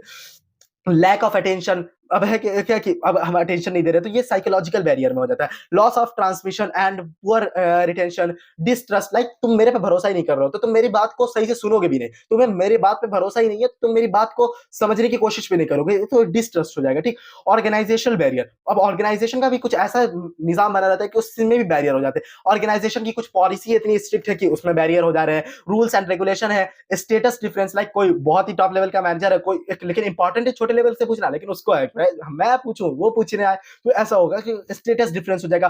कॉम्प्लेक्स ऑर्गेनाइजेशन में अगर कॉम्प्लेक्स तरीके से रूल रेगुलेशन बना हुआ तो बैरियर होता है ये। ठीक, पर्सनल बैरियर, अब है क्या कि कुछ पर्सनल भी, इंसान का खुद का ईगो रहता है। अनविलिंगनेस टू कम्युनिकेट, मन ही नहीं है बात करने का, तो unwillingness. Lack of confidence to his subordinates, अपने सबऑर्डिनेट्स पे भरोसा ही नहीं है, तो उससे कम्युनिकेट ही नहीं करोगे तुम। लैक ऑफ इंसेंटिव, कहीं पे तुम्हारा रहेगा कि भाई इस, हाँ मैं कम्युनिकेट तो करूं, लेकिन इसमें मेरा क्या फायदा, वो जो था ना पुनीत का, इसमें मेरा क्या फायदा, लाइक उसको बोले मुझे क्या फायदा, मैं इस बात में क्यों जाऊं, मुझे तो पैसा ही नहीं मिल रहा, मुझे कुछ फायदा ही नहीं। फियर ऑफ अथॉरिटी, कभी लग रहा है कि भाई मैं अगर इनसे ये बात बोल दूंगा ना, तो कहीं क्या पता मेरी जॉब ही चली जाए, तो उसको अथॉरिटी का भी रहता है, तो पर्सनल बैरियर में आ जाता है ये सारी चीज। ठीक, अब ये इस चीज को इंप्रूव कैसे करें, जितने भी इतने सारे बैरियर है, क्या clarify idea before communication, communicate करने से पहले है ना, सब कुछ को क्लैरिफाई करो अपने आइडिया को। ठीक, communication according to the need of the receiver, receiver को जितना जरूरत है ना, जो चीज सुनना है उसको समझ में आएगा उस तरीके से समझाने की कोशिश करो। कंसल्ट अदर बिफोर कम्युनिकेटिंग, 3-4 लोग से मशवरा कर लो कि भाई कंसल्ट कर लो कि इस तरीके से समझ में आ रहा है, इस तरीके से। Use proper language, tone, content of message, मतलब कि प्रॉपर लैंग्वेज, अगर कोई सेंसेशनल बात है तो उसी सेंसेशनल वे में बोलो, अगर कोई मजाक वाली बात है तो उतना ज्यादा एकदम इमोशनल नहीं हो जाओ ना, इस तरह का बोलना। ठीक, यूज प्रॉपर लैंग्वेज, टोन हो गया। प्रॉपर फीडबैक लो, सामने वाले को समझ में आया कि नहीं एक बार उससे पूछ लो, उससे प्रॉपर फीडबैक लो, ऐसा नहीं कि ऊपर ही ऊपर ही। Communication for the present as well as future, be a good listener. सबसे पहले गुड लिसनर बनो। अगर कोई बात कम्युनिकेट हो रही है तो कम्युनिकेशन में listening listening skills one of the most important होता है कम्युनिकेशन में। Be a good listener and open mind रहो कम्युनिकेट करने वक्त। लाइक तुम्हें लाइक एम एस धोनी तुम्हें पसंद है, अब तुम्हें कोई विराट कोहली की तारीफ बता रहा है, या फिर विराट कोहली कोई कोई शॉट के बारे में, कोई उसके सेंचुरीज कुछ भी बता रहा है, अब है कि तुम उसके डाई हार्ट फैन हो तो तुम उसका सुनना ही नहीं पसंद करोगे। तो भाई ओपन माइंड रहो, सबको वेलकम करो, जो भी जो बात बोल रहा है, तो वरना कम्युनिकेशन में एक बैरियर हो जाएगा। ठीक समझ रहे हैं मेरी बात। अब तो हमारा ये चैप्टर भी हमारा कंप्लीट हो गया। पार्ट एक लास्ट चैप्टर हमारा कंट्रोलिंग। कंट्रोलिंग जो चैप्टर है ये बहुत छोटा चैप्टर है, one of the most important भी है। कंट्रोलिंग क्या है? कंट्रोलिंग क्या है? Comparison of actual performance with a planned performance. एक प्लान्ड परफॉर्मेंस रहता है और उसको एक्चुअल परफॉर्मेंस से ना कंपेयर करते हैं, तो इसी में कंट्रोलिंग में ही होता है, जो चेक करते हैं। कंट्रोलिंग का अगर केस स्टडी आएगा तो उसको पहचानोगे कैसे? देखो पहचानोगे कैसे, कोई एक कंपनी थी बहुत ही अच्छा परफॉर्म कर रही थी, लेकिन अचानक से कुछ ऐसा आ गया कि उसकी सेल्स डाउन होने लगी। फिर है ना कोई एक मैनेजर को लाया गया, फिर वो कोई एक प्रॉब्लम फाइंड आइडेंटिफाई किया और फिर वो प्रॉब्लम को सही से यूज किया, मतलब कि उसका वहां पे प्रिंसिपल लगाया और वो सॉल्यूशन मिल गया उसका, और वो प्रॉब्लम सॉल्व हो गई। वो प्रॉब्लम सॉल्व हो गई तो फिर कंपनी बहुत अच्छे से रन होने लगी। तो ये सारा कुछ जहां पे कहानी ऐसा समझ में आए ना, ये कंट्रोलिंग की बात हो रही है। ठीक, ये जो मैं यहाँ पे बनाया हूँ कंपनी ऐसे करके समझ में आ रहा होगा, बिल्कुल वैसे ही। Primary function of every manager, हर मैनेजर जो मैनेजर है भाई उसका काम क्या होता है? हर कुछ सही से हो रहा है कि नहीं, यही चेक करना तो काम होता है। तो चेक कहां पे होता है? चेक होता है कंट्रोलिंग में। चेक सी से कंट्रोलिंग, सी से चेक, तो याद रखना। ठीक, एस्पेक्ट्स क्या होते हैं? एक स्ट्रेटेजिक कंट्रोल होता है, एक ऑपरेशनल कंट्रोल होता है। एक रॉन्ग स्ट्रेटेजी तो नहीं बन गया, स्ट्रेटेजिक कंट्रोल लाइक प्लान होता है। ऑपरेशनल कंट्रोल में इंटरनल चेक होता है, लाइक मैनेजर वर्क इस टाइप का होता है। फीचर्स क्या है इसके? गोल ओरिएंटेड होता है, कॉन्टिन्यूस होता है, परवेसिव होता है। इतना कुछ तो भाई सुनते समय आ रहे हो, तुम्हें याद भी हो गया। लास्ट क्या है? Forward and backward looking. ये कहीं पे नहीं मिलेगा। डायरेक्टली एक फॉरवर्ड लुकिंग भी है और एक बैकवर्ड लुकिंग भी है। इससे क्वेश्चन भी आता है why the directing is forward and backward looking, तो इसका अच्छे से देख लेना। इसके है ना कुछ इंपॉर्टेंस फंक्शन है। तो इंपॉर्टेंस फंक्शन क्या हो जाएगा? अकम्प्लिशिंग ऑर्गेनाइजेशनल गोल, मतलब कि अकम्प्लिशिंग ऑर्गेनाइजेशनल गोल, ये जजिंग एक्यूरेसी, जहां पे एक्यूरेसी को जज करने का बात हो ना, चेक करने से रिलेटेड है, तो याद आता है कंट्रोलिंग में। Making efficient use of resources, improving employee motivation, ensuring order and discipline, minimize dishonesty. ये देखो कंट्रोलिंग में है ना, ये भी चीज मिलने का। कोई कंपनी की सेल डाउन हो रही थी, लेकिन फिर कोई एक मैनेजर को लाया गया, तो फिर पता चला कि जो हमारे कंपनी की एम्प्लॉय है ना, वो दूसरी कंपनी के जासूस है, मतलब दूसरी कंपनी से मिले हुए हैं, तो हम लोग फिर उसको लात मार के भगा दिए। ये सारा कुछ है ना केस स्टडी में आता है। तो कंट्रोलिंग में इसी टाइप का। तो इंश्योरिंग ऑर्डर एंड डिसिप्लिन का चेक होना कि सबको सही से हो रहा है कि नहीं। Facilitating coordination in action. इसकी लिमिटेशंस क्या है? Different set quantitative standards. Moral क्या है? Little control on external factor, मतलब कि थोड़ा सा कंट्रोल एक्सटर्नल फैक्टर के थ्रू कंट्रोल नहीं रहता, एक्सटर्नल फैक्टर की वजह से कुछ चेंजेस आ गया तो उसमें तुम्हारा क्या कंट्रोल है भाई? रेसिस्टेंस फ्रॉम एम्प्लॉयज, क्या कॉस्टली अफेयर होता है। अब हर चीज को हर चीज तुरंत तुरंत चेक करना तो एक कॉस्टली काम भी होता है, लेकिन चेक करना जरूरी भी होता है। ठीक, relationship between planning and controlling, one of the most important topic, and ये टॉपिक से क्वेश्चन हमेशा अक्सर प्लानिंग और कंट्रोलिंग का क्या रिश्ता है भाई, इसको एक्सप्लेन करो, यही 4 मार्क्स का आ जाता है। तो क्या controlling is blind without planning, controlling अंधा है, मतलब ब्लाइंड है, बिना प्लानिंग के यूजलेस है, मीनिंगलेस है। ठीक, तो कंट्रोलिंग अगर कोई हमारा प्लानिंग है, कोई हमारा है प्लान बना हुआ है कि 98% चाहिए, तभी ना हम चेक करेंगे कि भाई 96 आया कि 100 आया, तो मैं तभी ना। अगर कोई प्लान ही नहीं है हमारा, तो कितना भी आ जाए मुझे क्या पता कि वो अच्छा आया कि खराब आया, है कि नहीं। Planning without controlling is meaningless, जाहिर सी बात है। Planning is perspective and controlling is evaluative, ये जरूर लिखे आना। प्लानिंग है ना एक प्रोस्पेक्टिव, सोचने समझने वाली चीज है, लेकिन कंट्रोलिंग में है ना हम लोग इवैल्यूएट करते हैं, माप तौल करते हैं। ठीक, both are forward and backward looking, ये क्वेश्चन आ जाता है why how is both are forward and backward looking, planning और कंट्रोलिंग में। तो प्लान क्या है कि फॉरवर्ड क्यों है कि प्रिपेयर फॉर फ्यूचर फोरकास्ट करता है, और बैकवर्ड क्यों है कि guided by the past experience, जो हम लोग कंट्रोलिंग के थ्रू जो हमारा एक्सपीरियंस मिला ना, उसी के थ्रू प्लान बनेगा ना। जो पिछले साल गलती दोहराए वो इस साल थोड़ी दोहराएंगे, तो इसीलिए बैकवर्ड लुकिंग भी है। ठीक, कंट्रोलिंग फॉरवर्ड लुकिंग क्यों है कि इंप्रूव फ्यूचर परफॉर्मेंस। तो अब है क्या कि कंट्रोल अगर हमारा रहेगा तो नेक्स्ट टाइम में हम लोग फ्यूचर परफॉर्मेंस इंप्रूव होगा। बैकवर्ड क्यों है? Comes actual performance with past fixed standard, like पिछले बार ऐसा हुआ तो इस साल कैसा हो रहा है, तो हम लोग दोनों डेटा को एनालाइज करेंगे। कंट्रोलिंग बैकवर्ड लुकिंग भी है। ठीक, इसका बहुत ही इंपॉर्टेंट टॉपिक है प्रोसेस। प्रोसेस जितना भी है ना लिखना, सिलेक्शन के प्रोसेस हो गए, स्टाफिंग के प्रोसेस हो गए, प्लानिंग के प्रोसेस हो गए, ऑर्गेनाइजिंग के प्रोसेस, कंट्रोलिंग के प्रोसेस को भी, इस प्रोसेस को भी याद करने का मैं एक निमोनिक्स याद किया हूँ, स्मार्ट कैट। स्मार्ट कैट का एस एम कैपिटल लिखना और कैट पूरी कैपिटल। तो एस से क्या आ जाएगा, सेटिंग परफॉर्मेंस स्टैंडर्ड। लाइक एक प्लानिंग बना लिया ना कि प्लान, लाइक मुझे 95% लाना है, तो ये एक हमारा प्लान हो गया, ठीक। तो setting performance standard, measurement of actual performance, उसके बाद मेजर करेंगे हमारा एक्चुअल परफॉर्मेंस कितना है और हमारा अच्छा एक्चुअल इतना है, मेजर करेंगे उसका, कंपेयर करेंगे दोनों में, एक्चुअल और स्टैंडर्ड में कितना अच्छा ये 95 था, ये इतना है, ये इतना है कि ये इतना है, देखेंगे कितना है। एनालाइजिंग डेविएशन, अच्छा मेरा डेविएशन पॉजिटिव है कि नेगेटिव, 95 का सोचे थे 97 आ गया तो ये पॉजिटिव डेविएशन है, अगर 95 का सोचे थे 93 आ गया तो ये नेगेटिव डेविएशन है। तो एनालाइज करेंगे डेविएशन। उसके बाद क्या है, टेकिंग करेक्टिव एक्शन। देखो डेविएशन से ना एक क्वेश्चन आ जाता है सीपीसी और एमपीई का, मैनेजमेंट बाय एक्सेप्शन और critical point control. Critical point control क्या हो गया, एक तुम्हारी कंपनी में है ना कोई ऐसा चीज कि पर यूनिट बनाने का कॉस्ट है ना 5 रुपया था, लेकिन अचानक से हुआ क्या कि पर यूनिट का कॉस्ट बनाने का है ना 6 रुपया बन गया। तो अब जैसे कि कंपनी अगर लाखों यूनिट बनाएगी तो अगर 1 रुपया का कॉस्ट बढ़ रहा है तो बहुत ही बड़ा चेंजेस हो गया ना, तो ये एकदम क्रिटिकल पॉइंट कंट्रोल हो गया, ठीक। ये इंपॉर्टेंट है। अब लाइक कभी कंपनी का हो गया कि कभी है ना ट्रांसपोर्टेशन चार्ज है ना 5,000 रुपया ज्यादा लग गया, लेकिन ट्रांसपोर्टेशन चार्ज एक बार का चीज है तो ये उतना ज्यादा इंपॉर्टेंट नहीं है, भले 5,000 है वहां पे 1 ही रुपया, लेकिन वो क्रिटिकल है वो सिचुएशन। और एक क्या होता है मैनेजमेंट बाय एक्सेप्शन, लाइक है क्या कि कंपनी है ना क्वालिटी वालिटी चेक करती है ना, लाइक सोचिए कि भाई ये जो है ना लाइक 80% से ऊपर, जैसे कि तुम प्लान कर लिए कि 95% लाना है, लेकिन अगर तुम्हारा 85 से ऊपर है ना तो तुम सोचोगे हाँ बढ़िया, अगर 85 से नीचे होता ना तो फिर बहुत ही हमें ध्यान देने की जरूरत थी, लेकिन 85 से है तो एक लाइन बना ली, एक बाउंड्री सेट कर ली अपनी, तो मैनेजमेंट बाय एक्सेप्शन हो जाता है, set a line do not cross limit. तो ये हो जाता है कंट्रोलिंग। हमारा ये चैप्टर हमारा पार्ट ए फुल्ली कंप्लीट हो गया। अब हम लोग बढ़ते हैं पार्ट बी की तरफ। नेक्स्ट आते हैं हम लोग पार्ट बी के फर्स्ट चैप्टर, हमारा ऐसे 9th चैप्टर हो जाएगा फाइनेंशियल मैनेजमेंट का।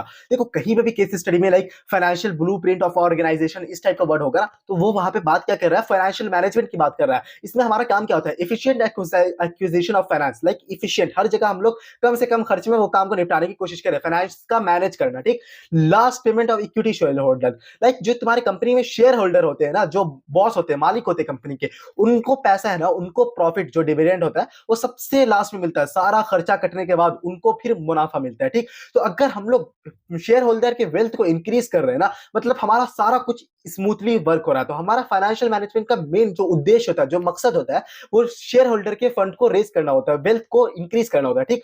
तो ऑब्जेक्टिव क्या होता है, profit maximization, proper utilization of funds, maintenance of liquidity, meeting financial commitment with creditors. जो हम लोग वादा किए हैं क्रेडिटर के साथ उसको हम लोग पूरा कर सके। अगर हम लोग कोई क्रेडिटर के साथ वादा किए हैं तो हमारा अगर फाइनेंस का मैनेजमेंट सही से रहेगा ना तो हम लोग वादा को सही टाइम पे निभा भी पाएंगे, ठीक। तो अगर अगर हम लोग फाइनेंस का मैनेज नहीं करेंगे तो बहुत ही फंड की शॉर्टेज हो जाएगी, तो हमारी सारे रिलेशन बेकार हो जाएंगे क्रेडिटर्स के साथ। देखो रोल ऑफ फाइनेंशियल मैनेजमेंट, इसमें ना 5 चीज होता है। रोल ऑफ फाइनेंशियल मैनेजमेंट क्या, size and component of fixed assets, size and component of fixed assets. तुम्हारी कंपनी में फिक्स्ड एसेट्स कितना है, ठीक। Size and component of current assets, तुम्हारी कंपनी में current assets, size and component of current assets. उसका क्या, the amount of large and short term funds, the amount of long and short term funds, like तुम्हारी company में long term fund and short term funds की requirement कितनी है, need कितनी है कितना अवेलेबल कितना, ये सारा। Size of debt and equity in capital structure, जो तुम्हारा कैपिटल स्ट्रक्चर है उसमें तुम कुछ पैसा इक्विटी को देके उठाए होगे, शार्क टैंक देखोगे तो समझ में आया होगा, और कुछ पैसा में डेट पे उठाए होगे जिसमें तुम्हें इंटरेस्ट चुकाना पड़ता है। तो तुम्हारे कैपिटल स्ट्रक्चर में कितना डेट है कितना इक्विटी है, एक आइडियल रेशियो होता है 2:1 का, मतलब कि 2 गुना डेट होना चाहिए और उतना कम इक्विटी, मतलब 2:1, समझे।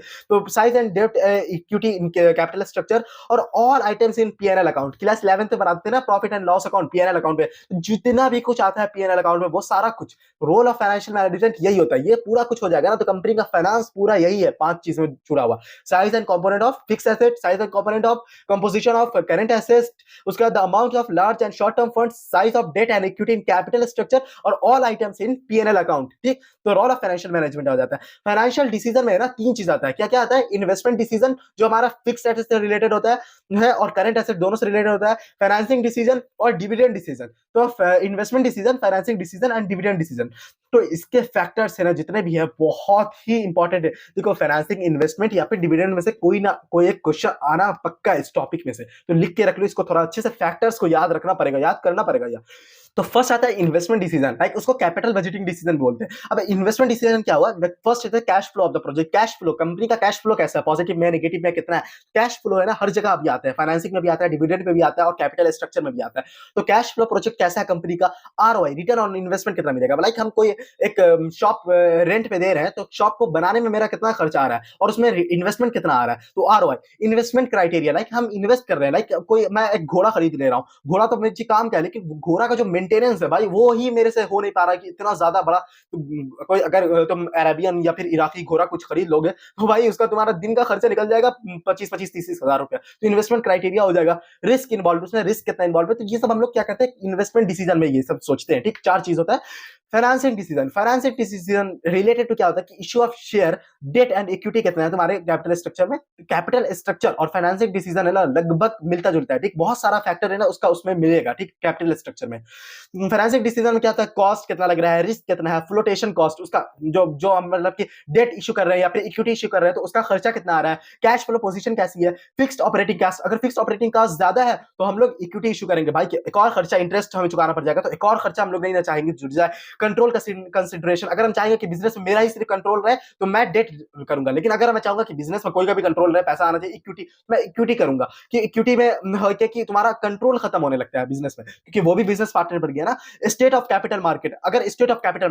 मार्केट अगर बूम पे है तो हम लोग इक्विटी करेंगे, लोग खर्चा करना चाह रहे हैं। अगर इन्फ्लेशन है तो हम लोग इक्विटी इशू करेंगे। अगर डिफ्लेशन है, अगर मंदी चल रहा है, बियरिश है मार्केट, तो हम लोग क्या करेंगे, डेट इशू करेंगे। ठीक, dividend decision, amounts of earning, stability of earning, उसका क्या स्टेबिलिटी ऑफ डिविडेंड्स कैसा है, तुम डिविडेंड को स्टेबल रखना चाह रहे हो कि कैसा है, कैश फ्लो पोजीशन कैसी है, कैश फ्लो कैसा है, ग्रोथ अपॉर्चुनिटी, ये सिर्फ और सिर्फ डिविडेंड डिसीजन में आता है। अगर केस स्टडी में कहीं पर ग्रोथ अपॉर्चुनिटी रिलेटेड आ गया ना तो डिविडेंड डिसीजन से रिलेटेड है। ग्रोथ अपॉर्चुनिटी आगे में होगा तो हम लोग डिविडेंड कम बांटेंगे, अगर ज्यादा अपॉर्चुनिटी कुछ नहीं देखेंगे तो डिविडेंड ज्यादा बांटेंगे। टैक्सेशन पॉलिसी, अगर टैक्स ज्यादा होगा तो डिविडेंड कम, अगर टैक्स कम होगा तो डिविडेंड ज्यादा, क्योंकि इसमें एक डीडीटी टैक्स लगता है ना, dividend distribution tax. Types of share holder, अगर शेयर होल्डर अगर बूढ़े हैं तो डिविडेंड ज्यादा बांटेंगे, अगर जवान है तो डिविडेंड कम बांटेंगे। ठीक, फाइनेंशियल प्लानिंग क्या हो जाएगा, फाइनेंशियल प्लानिंग करते क्यों है कि सही टाइम पे हमारे पास मनी अवेलेबल होगा, सही टाइम पे हमारे पास मनी, पैसा, फाइनेंस अवेलेबल होगा। अगर कोई अपॉर्चुनिटी मिलती है तो हमारे पास इन्वेस्ट करने के लिए पैसा होगा सही वक्त पे। तो financial blueprint of our organization, इसी के लिए फाइनेंशियल प्लानिंग होती है। Amount of finance needed and enterprises to carry out operation smoothly जो ऑर्गेनाइजेशन का जो खर्चा निकल रहा है वो स्मूथली रन होता जाए। इंपॉर्टेंस क्या है, it helps the company to prepare for future. Next क्या है, it helps in fixing the most appropriate capital structure, जितना डेट होना चाहिए, जितना इक्विटी होना चाहिए। It helps in investing in finance, it help in avoiding business shock and surprise, कुछ shock और सरप्राइज के लिए हमारे पास पैसा रहेगा सही टाइम पे। It's link present with future, future को देख के ही हम लोग प्रेजेंट का फाइनेंस मैनेजमेंट करेंगे। It's help in proper utilization of finance, it's help in proper utilization, जाहिर सी बात है। एक फाइनेंशियल लिवरेज बहुत इंपॉर्टेंट टॉपिक आता है, इसका जो होता है ना EBIT, earning before interest and tax. तो जो अगर हमारा आरओआई ज्यादा होगा तो हम लोग क्या करेंगे, डेट ज्यादा इशू करेंगे, और अगर हमारा आरओआई कम होगा तो हम लोग क्या करेंगे, इक्विटी इशू करेंगे। ठीक, तो इसमें फॉर्मूला यही होता है, आरओआई का फॉर्मूला क्या हो जाएगा, EBIT upon total investment into 100, तो आरओआई का फॉर्मूला निकल जाएगा। और इंटरेस्ट कवरेज रेशियो का क्या हो जाएगा, ईबीआईटी अपॉन इंटरेस्ट, तो ईबीआईटी टाइम्स में निकलता है और आरओआई परसेंटेज में निकलता है। ठीक, अगर आरओआई ज्यादा है तो ये अच्छी बात है, तो हम लोग डेट इशू करेंगे, क्योंकि डेट में है क्या कि हमारे पास डेट रिस्की भी होता है, क्योंकि हमें टाइम में अगर बिजनेस में प्रॉफिट हो और नुकसान हो वो चार्ज अगेंस्ट प्रॉफिट होता है, इंटरेस्ट चुकाना ही पड़ता है। लेकिन है कि हमारा कंट्रोल कंसिडरेशन, हमारे पास कंट्रोल रहता है, हमारा पूरा फैसला हमारे बिजनेस का रहता है। ठीक, कैपिटल स्ट्रक्चर, तो कैपिटल स्ट्रक्चर क्या चीज करता है कि हमारी कंपनी में डेट अपॉन इक्विटी का रेशियो कैसा है, proportion of debt in equity used in financing operation of business. तो इसके फैक्टर क्या है, कैश फ्लो पोजीशन, अगर कैश फ्लो पोजीशन अच्छी है तो हम लोग डेट इशू करेंगे, अगर अच्छी नहीं है तो इक्विटी। आरओआई अगर अच्छा है तो डेट, नहीं अच्छा है तो इक्विटी। कॉस्ट ऑफ डेट, अगर कॉस्ट ऑफ डेट इशू करने में अगर हमें कम खर्चा आ रही है तो डेट इशू करेंगे, अगर डेट को इशू करने में ज्यादा खर्चा आ रहा है तो इक्विटी कर देंगे। टैक्स रेट, अगर टैक्स रेट हाई है तो डेट इशू करेंगे, टैक्स रेट अगर हाई है तो डेट इशू करेंगे। और डिविडेंड डिसीजन में अगर टैक्स रेट हाई रहता है तो कम डिविडेंड देता है। ठीक, याद रखना। Cost of equity, flotation cost, अगर ये डिविडेंड इक्विटी को बेचने का ये बहुत लंबा प्रोसीजर होता है ना, अंडरराइटिंग कमीशन हो गया, डिपॉजिटरी कमीशन हो जाता है, ये कमीशन वो कमीशन बहुत खर्चीला होता है, लोग सबको एडवर्टाइज करके खबर पहुंचानी होती है, तो फ्लोटेशन कॉस्ट बहुत महंगा होता है। तो अगर फ्लोटेशन कॉस्ट जिसकी कम रहेगी वो हम लोग करेंगे, रिस्क जिसमें कम रहेगा वो करेंगे उस टाइम में। स्टेट ऑफ कैपिटल मार्केट, अगर बूम रहेगा तो हम लोग इक्विटी करेंगे, अगर बियरिश रहेगा तो हम लोग डेट करेंगे। ठीक, कंट्रोल कंसिडरेशन, कंट्रोल चाहिए तो हम लोग इक्विटी नहीं करेंगे रेज। फिक्स्ड ऑपरेटिंग कॉस्ट अगर रहेगा तो लो डेट, अगर फिक्स ऑपरेटिंग कॉस्ट में अगर लो रहेगा हमारा दिन डेली खर्चा अगर कम का रहेगा तो हम लोग डेट करेंगे, क्योंकि इंटरेस्ट चुकाने के लिए ज्यादा खर्चा है नहीं तो इंटरेस्ट चुका देंगे। अगर ज्यादा रहेगा तो हम लोग इक्विटी करेंगे। फिर इंटरेस्ट कवरेज रेशियो, अगर आईसीआर, हम लोग इंटरेस्ट को कितना बार, मेरा जो प्रॉफिट आ रहा है, लाइक मेरा इंटरेस्ट का अमाउंट है 50,000 रुपया, लेकिन मेरा प्रॉफिट अगर 50 लाख रुपया, तो मैं कितनी मर्तबा इंटरेस्ट को चुका सकता हूँ अपने प्रॉफिट में से। अगर ये जितना ज्यादा है तो अच्छी बात है, अगर अच्छा ज्यादा है तो हम लोग फालतू का अपना कंट्रोल क्यों दूसरे को दे, हम लोग डेट इशू कर लेंगे। इससे हमारा अर्निंग पर शेयर ईपीएस भी बढ़ जाएगा। डेट सर्विस कवरेज रेशियो, मतलब कि क्या हो जाए, डीएससीआर, ये अगर ज्यादा रहेगा तो हम लोग डेट इशू करेंगे। डेट डीएससीआर का ये होता है फॉर्मूला ध्यान रख लेना। अब आता है फिक्स्ड एसेट और हमारा वर्किंग कैपिटल, उसके बाद ये चैप्टर कंप्लीट हो जाएगा। फिक्स्ड एसेट के फैक्टर क्या क्या है, नेचर ऑफ बिजनेस, अगर नेचर ऑफ बिजनेस किस टाइप का, उस हिसाब में हम लोग मतलब कि पैसे की जरूरत पड़ेगी। स्केल ऑफ ऑपरेशन, तुम्हारी स्केल ऑफ ऑपरेशन, तुम्हारा ऑपरेशन साइकिल कितना बड़ा है, लाइक अगर कोई एक जैसे कि होता है ना कि समोसा वाला, ठेला वाला, गुपचुप वाला, उसका है क्या कि वो गुपचुप बनाएगा, सुबह में गुपचुप बनाएगा, शाम तक वो बेच के वो प्रॉफिट कमा लेगा, ऑपरेशन साइकिल छोटा है। और अगर कोई कार बनाने वाली कंपनी है तो कार बनाने वाली भाई आज डिजाइन कर रही है, कल प्लान कर रही है, कल वो कर रही है, तो एक कार बेचने में समझ लो एक साल भी लग सकता है। तो अगर जितना बड़ा रहेगा उतना ज्यादा पैसे की जरूरत पड़ेगी। तो स्केल ऑफ ऑपरेशन कैसा है, चॉइस ऑफ टेक्निक, तुम अगर लेबर इंटेंसिव टेक्निक यूज करते हो तो तुम्हें कम खर्च की जरूरत पड़ेगी, कम पैसे की जरूरत पड़ेगी। अगर कैपिटल इंटेंसिव लाइक मशीनरी का यूज करोगे तो ज्यादा पैसे चाहिए। टेक्नोलॉजी अपग्रेडेशन, अगर तुम चाहोगे हर टाइम तुम टेक्नोलॉजी के साथ अपडेट होते जाओ तो तुम्हें ज्यादा पैसे की जरूरत पड़ेगी। ग्रोथ प्रोस्पेक्ट, अगर ज्यादा ग्रोथ तुम्हें दिख रहा आगे में है तो तुम्हें फाइनेंस की ज्यादा जरूरत पड़ेगी। डाइवर्सिफिकेशन, तुम जितना ज्यादा बिजनेस में डाइवर्सिफिकेट करते लगोगे फाइनेंस की ज्यादा जरूरत पड़ेगी। फाइनेंसिंग अल्टरनेटिव या फिर लीज, अगर तुम्हें कोई चीज लीज में मिल जा रही है, लाइक तुम्हें कोई बिजनेस के लिए, जो इंडस्ट्री के लिए जमीन लीज में मिल जा रही है, तो तुम फालतू का उसको खरीदने में पैसा कोई थोड़ी खर्च करोगे। तुम्हें अगर 50 साल के लिए, 30 साल के लिए, 40 साल के लिए लीज पे जमीन मिल जा रही है तो उसी पे काम करके प्रॉफिट जनरेट कर लोगे, तो कम खर्च की जरूरत पड़ेगी। अगर नहीं है तो फिर भाई खरीदना पड़ेगा। लेवल ऑफ कोलैबोरेशन, अगर जितना तुम कोलैबोरेट करोगे, लाइक दो कंपनी मिलकर एक साथ कोलैबोरेट करेगी तो कम खर्च की जरूरत पड़ेगी। लेकिन अगर तुम्हें सब ऑटोनोमस अपना चाहिए, एकदम अपना सेल्फ चाहिए, तो फिर भाई महंगा पड़ जाएगा। लाइक कि मैकबुक है, जैसे एप्पल कंपनी है, उसका खुद का ऑपरेटिंग सिस्टम है, उसका खुद का सब कुछ है। अब एंड्रॉइड है, लाइक गूगल भी है, सैमसंग भी है, आईक्यू हो गया, वीवो हो गया, ओप्पो हो गया, सब एंड्रॉइड सिस्टम यूज कर रही है, तो भाई उसको खुद का ओएस नहीं है तो उसको कम खर्च लगेगा। लेकिन एप्पल को भाई सबका खुद का चाहिए तो उसको ज्यादा खर्च लग जाएगा, है कि नहीं। लेवल ऑफ कोलैबोरेशन, अगर कोलैबोरेट कर लेते हैं एंड्रॉइड के साथ तो कम खर्च होता है कि नहीं।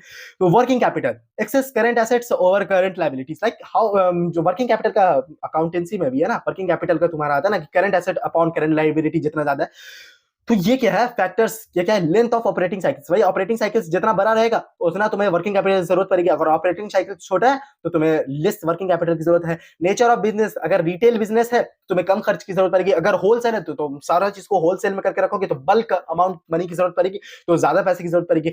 स्केल ऑफ ऑपरेशन, तुम्हारा ऑपरेशन किस लेवल का है तो उसमें होगा। Business cycle fluctuation, technical and production technique, तुम किस तरह की टेक्निक यूज करते हो। क्रेडिट अलाउड, अगर तुम क्रेडिट अलाउड करते हो कस्टमर को, अगर फ्री फंड में सामान दे देते हो तो भाई तुम्हें ज्यादा पैसे चाहिए क्योंकि आगे सामान भी तो खरीदना है। लेकिन अगर तुम्हें क्रेडिट अवेल हो जाता है, अगर तुम्हें कोई फ्री मतलब कि तुम्हें उधार पे सामान दे देता है तो तुम्हें उस टाइम पैसे की जरूरत नहीं है, तो कम खर्च की जरूरत पड़ेगी, कम पैसे की। तो अगर क्रेडिट अवेल होता है तो ये तुम्हारे लिए बेनिफिट की बात है। नेक्स्ट है अवेलेबिलिटी ऑफ रॉ मटेरियल, अगर कोई ऐसा रॉ मटेरियल है जिसका अवेलेबिलिटी बहुत मुश्किल है, वो आसानी से अवेलेबल नहीं होता, तो फिर तुम्हें ज्यादा बल्क में स्टॉक करके रखना पड़ेगा, तो भाई ज्यादा पैसे चाहिए। लेकिन अगर वो इजिली अवेलेबल हो जाता है तो भाई तुम्हें हमेशा जब खत्म होगा फिर ले आओगे तो तुम्हें कम खर्च की जरूरत पड़ेगी, कम पैसे की। एक्सटेंट ऑफ कंपटीशन, अगर कंपटीशन बहुत ज्यादा रहेगा तो तुम्हें हर तरह का तुम्हें एकदम चकाचौंध सामान रखना पड़ेगा कि तुम्हारी यहाँ से बिजनेस रन हो। तो अगर कंपटीशन हाई रहेगी तो ज्यादा वर्किंग कैपिटल, अगर कंपटीशन कम रहेगा तो लाइक तुम्हारे पास आज सामान नहीं है, तुम ग्राहक को बोल दोगे कल आइए तो भाई वेट करेगा कल तक, लेकिन तो वेट नहीं करेगा तो फिर तुम्हारे लिए ज्यादा रखना पड़ेगा सामान, तो ज्यादा पैसे चाहिए। इन्फ्लेशन, अगर कंपनी में अगर मार्केट में इन्फ्लेशन रहेगा तो तुम्हें वर्किंग कैपिटल भी ज्यादा रखना पड़ेगा कि लोग खर्च करना चाह रहे हैं तो तुम्हें उसको करना पड़ेगा maintain.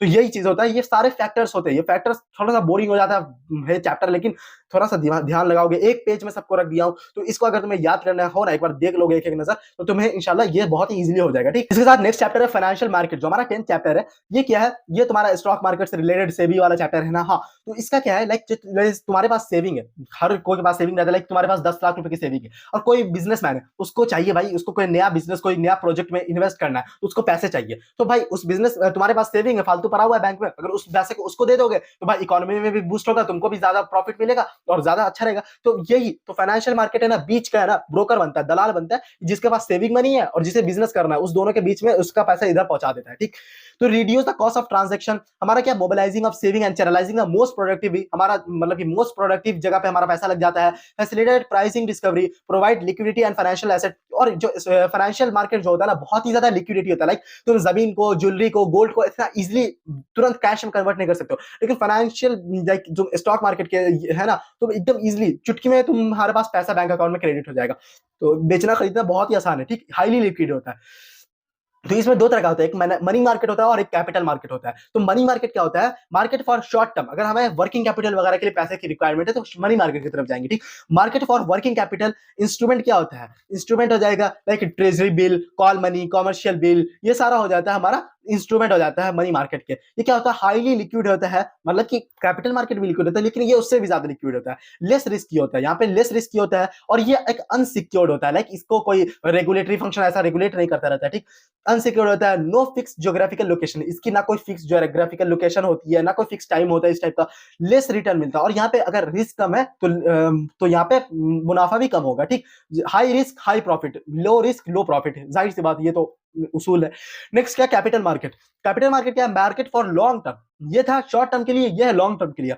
Market for fix capital, इसके कंपोनेंट्स कितने? इसके दो कंपोनेंट है, एक प्राइमरी मार्केट होता है और एक सेकेंडरी मार्केट होता है। और जो तुम स्टॉक मार्केट, हर्षद मेहता ये वाला बात करते हो ना, ये सब सेकेंडरी मार्केट में आता है, स्टॉक एक्सचेंज में आ जाता है। तो प्राइमरी मार्केट क्या होता है? Security sold for first time, like IPO जो कंपनी निकालती है ना, तो जो प्राइमरी मार्केट होता है ना, वो जो कंपनी फर्स्ट टाइम अपना आईपीओ लॉन्च करती है ना, तभी वो कंपनी के पास तुम्हारा पैसा पहुंचता है, कंपनी के पास। उसके बाद जो स्टॉक मार्केट में जो तुम स्टॉक एक्सचेंज वगैरह चलता रहता है ना, जो कंपनी का शेयर खरीदे बेचे, ये सारा कुछ है ना, तुम्हारा एक आदमी से दूसरे आदमी में बस ट्रांसफर होता रहता है, ये पैसा कंपनी को नहीं जाता है।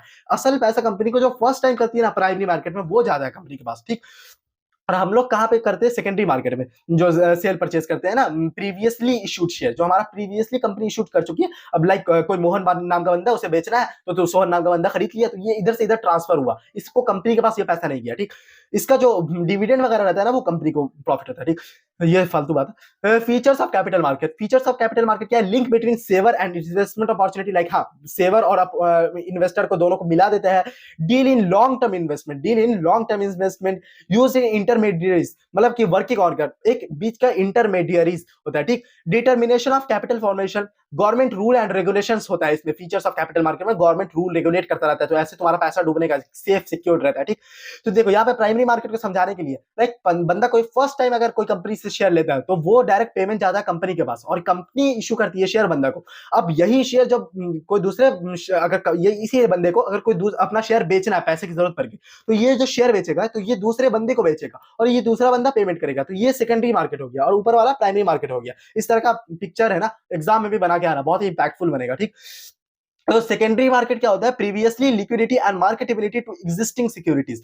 फंक्शंस ऑफ स्टॉक एक्सचेंज, तो स्टॉक एक्सचेंज का फंक्शन है ना, बहुत ही इंपॉर्टेंट है, इसको याद रखना पड़ेगा। और इसको याद रखने के लिए फिर मैं एक निमोनिक्स बनाया हूं, और निमोनिक्स बहुत ही इंपॉर्टेंट है। तुम्हें पता होगा एक इंग्लिश का, या फिर नहीं भी पता होगा तो अब पता चल जाएगा। इंग्लिश का है ना एक एग्जाम होता है, जैसे कि होता है ना आइल्स, टॉफेल, इस टाइप एग्जाम सुने होगे ना। एक होता है ईएलपीएस का एग्जाम होता है, ठीक। तो ईएलपीएस क्यूब हो, समझ लो, ईएलपीएस क्यूब। ई से क्या हो गया? इकोनॉमिक ग्रोथ हो गया। उसका एल से क्या हो गया? Liquidity and marketability to existing security, L से। फिर पी से क्या हो जाएगा? प्राइसिंग ऑफ सिक्योरिटी, पी से प्राइसिंग ऑफ सिक्योरिटी। एस से क्या आ जाएगा? सेफ्टी ऑफ ट्रांजेक्शन, एस से सेफ्टी ऑफ ट्रांजेक्शन। अब एस में क्यूब है तो दो और होगा, स्कोप और स्पेकुलेशन, लाइक सट्टा, मतलब कि स्पेकुलेशन, हम कुछ अंदाजा लगा सकते हैं, ठीक। Spreading of equity cult, like मतलब एजुकेट करना पब्लिक को about through the towards the investment. तो educating equity cult, like normal आवाम को एडुकेट करना कि भाई स्टॉक मार्केट में इन्वेस्ट करी, यहाँ पे प्रॉफिट है। म्यूचुअल फंड का जो म्यूचुअल फंड सही है, ऐड चलता है ना, ये सब स्प्रेडिंग ऑफ इक्विटी कल्ट होता है, ठीक। फंक्शंस ऑफ स्टॉक एक्सचेंज है, स्टॉक एक्सचेंज के फंक्शंस है ये सारे। तो प्राइमरी मार्केट और सेकेंडरी मार्केट का थोड़ा सा डिफरेंस आ जाता है कभी कभी, तो ये याद रखना। देखो प्राइमरी मार्केट में होता है कि न्यू सिक्योरिटीज आर सोल्ड, जो नया नया एकदम जो सिक्योरिटीज अभी तवे से छन के निकला ना, वो ऐसा security.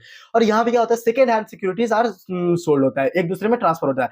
Securities issued by the companies होता है, प्राइमरी में इशूड बाय कंपनीज। और यहाँ पे क्या? Transfer from one investor to other investor, ठीक। यहाँ पे ट्रांसफर ऑफ शेयर होता है। यहाँ पे नो फिक्स ज्योग्राफिकल लोकेशन, लेकिन जो स्टॉक मार्केट होता है इसका तुम्हें फिक्स ज्योग्राफिकल लोकेशन मिलेगा। वर्किंग आवर भी होगा, वर्किंग आवर लाइक 9 बजे से 3:30 बजे तक, 9:15 से 3:30 होता है ना स्टॉक मार्केट का, और वीक डेज में ओपन भी रहता है। और इसका एक बॉम्बे स्टॉक एक्सचेंज निफ्टी, तो ये यहाँ पे बॉम्बे में प्रेजेंस भी है, इसका ज्योग्राफिकल लोकेशन भी है। ऑल कंपनीज आर इंटर्ड, तो प्राइमरी मार्केट में हर कंपनी इंटर हो जाती है, लेकिन सेकेंडरी मार्केट होता है जहाँ पे स्टॉक मार्केट में जो नॉर्मल, जो हम आप जैसे लोग जो वहां पे खरीद बेच करते हैं, तो ये तो ज्यादा भाई आम जनता का पैसा है ना। तो यहाँ पे होता है कि गवर्नमेंट एक लिस्टेड कंपनी है, कि गवर्नमेंट का एक चेक लिस्ट रहता है, तभी कंपनी लिस्ट होती है। अगर सम कंपनी में थोड़ा सा भी फ्रॉडलेंट एक्टिविटीज रहता है तो वो कंपनी लिस्ट नहीं होती है मार्केट में। यहाँ पे सिर्फ लिस्टेड कंपनी ही खरीद बेच होता है, ठीक। Pricing are fixed by the management of the company, यहाँ पे मैनेजमेंट जो कंपनी के रहते हैं वो फिक्स करते हैं, और यहाँ पे डिमांड एंड सप्लाई के थ्रू मार्केट का ये होता है। अब क्या जाता है ट्रेडिंग प्रोसीजर, ये प्रोसीजर है ना भाई, तुम है ना इसको याद रख लेना। ट्रेडिंग प्रोसीजर को भी याद रखने का मैं एक निमोनिक्स बनाया हूँ, soap make DS. Soap make DS मैं अपने से बनाया हूँ, मुझे याद भी था। सोप मेक डीएस, SOP और MEC और DS। अब याद हो या ना हो, लेकिन याद रखने के लिए कुछ भी बना देना चाहिए, बस याद रहना चाहिए, एग्जाम में लिख लो। तो सोप मेक, तो पहले क्या हो जाएगा, सिलेक्शन ऑफ ब्रोकर। जो ब्रोकर होगा, लाइक तुम्हें जेरोधा पसंद है, आप स्टॉक्स पसंद है, ग्रो पसंद है, तो ब्रोकर हो गया। Selection of broker, opening of dematerialisation account, demat account, like जो तुम कंपनी का जो सिक्योरिटीज खरीदोगे ना, शेयर मार्केट का जो शेयर खरीदोगे, तो उससे होल्ड करने के लिए, उसके लिए मतलब कि तुम्हें एक गोडाउन टाइप का है ना वो चाहिए। जैसे बैंक में पैसा होल्ड करने के लिए बैंक अकाउंट की जरूरत पड़ती है ना, उसी तरह से स्टॉक मार्केट के शेयर को होल्ड करने के लिए ना एक डीमेट अकाउंट की जरूरत पड़ती है। तो यहाँ पे डीमेट अकाउंट खोलना पड़ेगा, तो SO हो जाएगा, ओपनिंग डीमेट अकाउंट। अब क्या, प्लेसिंग द ऑर्डर, तुम जो कोई भी शेयर देखोगे तो उस ऑर्डर को प्लेस करोगे, जैसे फ्लिपकार्ट पे ऑर्डर प्लेस करते हो ना, हाँ, प्लेसिंग द ऑर्डर। उसके बाद क्या होगा, match the share and best price, like वो शेयर का प्राइस चल रहा है 2000 रुपया, तुम्हें खरीदना है 1950 में, तो तुम अपना प्राइस डाल दिए 1950 रुपया। तो अब है कि वो प्राइस आएगा तो तुम्हारा वो एग्जीक्यूट हो जाएगा। तो अब क्या होगा, एग्जीक्यूटिंग द ऑर्डर। तो अब क्या होगा, अगर तुम्हारा वो प्राइस मैच हो जाएगा तो ऑर्डर एग्जीक्यूट हो जाएगा, तो तुम्हें यहाँ पे ट्रेड कंफर्मेशन स्लिप मिल जाएगा, ठीक। उसके बाद सी में होगा, सोप में इश्यू ऑफ कॉन्ट्रैक्ट नोट, यहाँ पे तुम्हें एक कॉन्ट्रैक्ट नोट मिल जाएगा। उसके बाद क्या होगा, delivery of shares and making payment. तो डिलीवरी ऑफ शेयर्स, तुम्हारे अकाउंट में शेयर डिलीवर हो जाएगा और तुम भी पेमेंट कर पाओगे, तुम्हारे बैंक से पैसा कट जाएगा। और ये सेटलमेंट साइकिल में T+2 डेज लगता है, लेकिन अब तो शायद बहुत ही ज्यादा फास्ट हो गया, अब T+1 डेज या फिर सेमी डे हो जाता है सब कुछ। तो इसका इसका एक तरीके से प्रोसीजर क्या होता है, लाइक कोई एक इन्वेस्टर वन है, मैं बोला ना कि सेकेंडरी मार्केट में एक इन्वेस्टर से दूसरे इन्वेस्टर में शेयर ट्रांसफर हो जाता है, तो कोई एक इन्वेस्टर वन है, तो उसका भी कोई एक ब्रोकर रहेगा, लाइक वो भी कोई जेरोधा ऐप या फिर कोई भी एप्लीकेशन से ओपन किया, वो ब्रोकर है, और वो स्टॉक एक्सचेंज में अपने शेयर को बेच दिया, ठीक। तो पे इन डे होगा, या वो पैसा पे इन डे हो जाएगा, लाइक या फिर खरीद लिया तो पे इन डे हुआ।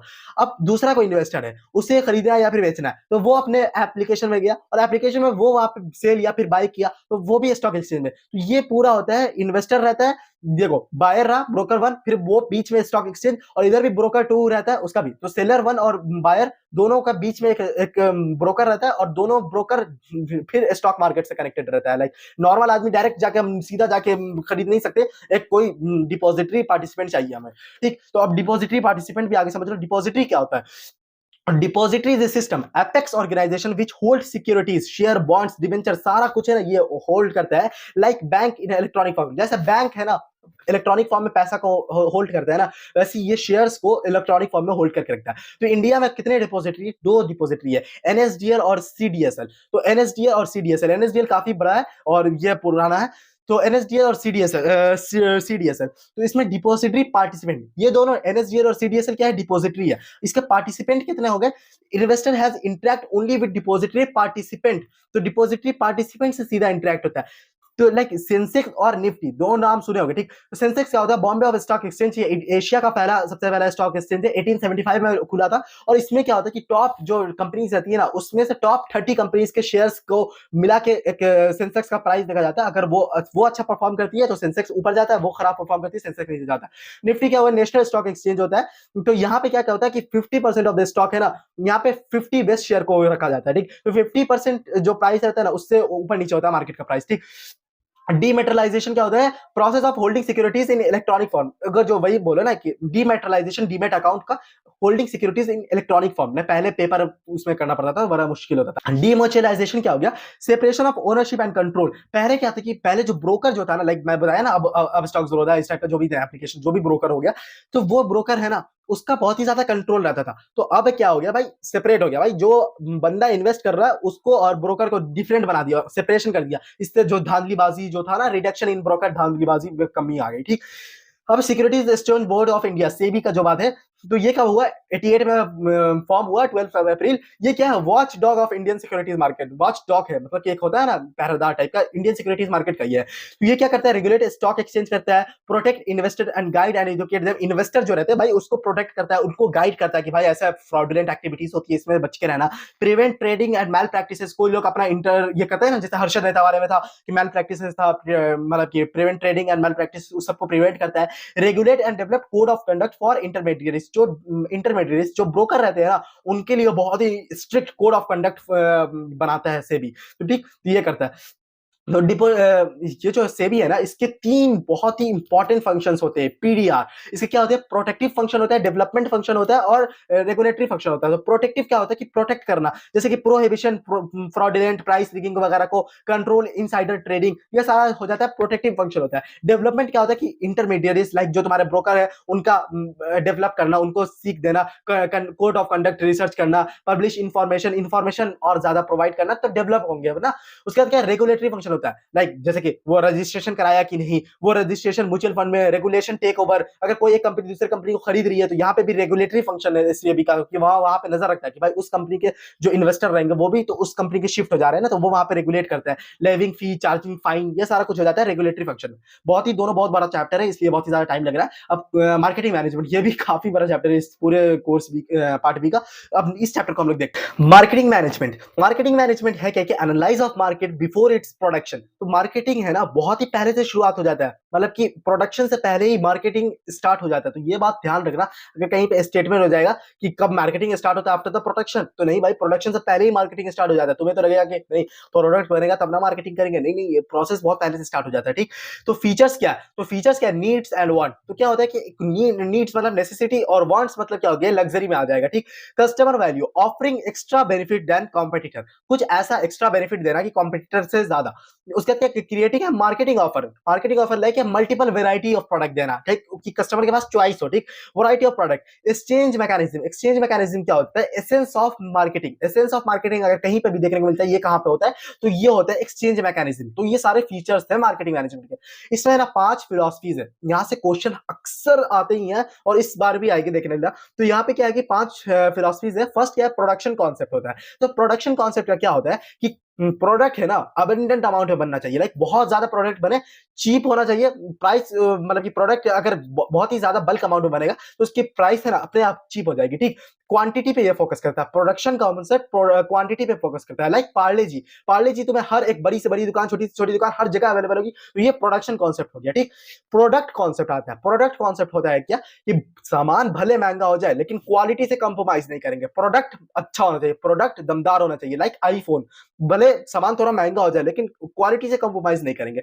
Selling concept. सेलिंग कॉन्सेप्ट क्या कहता है? कोई भी सामान हो, कैसा भी हो, एग्रेसिव सेलिंग, कैसे भी करके सेल कर देना। ठीक, ये एक मतलब कि profit through sale, attract customer, कैसे भी लुभा के कस्टमर को, प्रोडक्ट जैसा भी, अच्छा है, बेकार है, खराब है, कैसा भी है, बस सेल कर देना। सेलिंग कॉन्सेप्ट ये कहता है। एक होता है मार्केटिंग कॉन्सेप्ट। मार्केटिंग कॉन्सेप्ट क्या कहता है? कि कस्टमर को जो जरूरत है, जो नीड है, वो प्रोवाइड कर देना। लाइक कस्टमर को प्रॉफिट थ्रू कस्टमर, प्रॉफिट की तरफ इसका सिर्फ झुकान होता है। मार्केटिंग कॉन्सेप्ट का क्या? Laptop, gun, cigarette. कस्टमर को अगर लैपटॉप चाहिए, लैपटॉप तो काम का चीज है, अगर उसे गन चाहिए तो गन भी प्रोवाइड करो, सिगरेट चाहिए, सिगार चाहिए, अल्कोहल चाहिए, जो चाहिए उसको मार्केटिंग कॉन्सेप्ट कहता है कि प्रोवाइड कर दो। नेक्स्ट आता है social marketing concept. Social marketing concept क्या कहता है? कि भाई कंज्यूमर की जो नीड है वो तो फुलफिल करो, लेकिन वो सोसाइटी के वेलबींग होना चाहिए। लाइक वो जो गन, सिगरेट, अल्कोहल ये सब कर रहा है डिमांड, तो ये सब सोसाइटी के लिए अच्छा नहीं है, तो ये प्रोवाइड नहीं करो। सोसाइटल मार्केटिंग कॉन्सेप्ट क्या कहता है? कि मार्केट में जो डिमांड है वो प्रोवाइड करो, लेकिन जो कस्टमर के लिए और इन्वायरमेंट के लिए जरूरी है वो प्रोवाइड करो। तो ये हो जाता है लैपटॉप, ईवी, जूट बैग, इस टाइप का चीज हो जाएगा एग्जांपल के तौर पे। तो सोशल मार्केटिंग कॉन्सेप्ट हो जाता है। क्या प्रोडक्शन कॉन्सेप्ट है?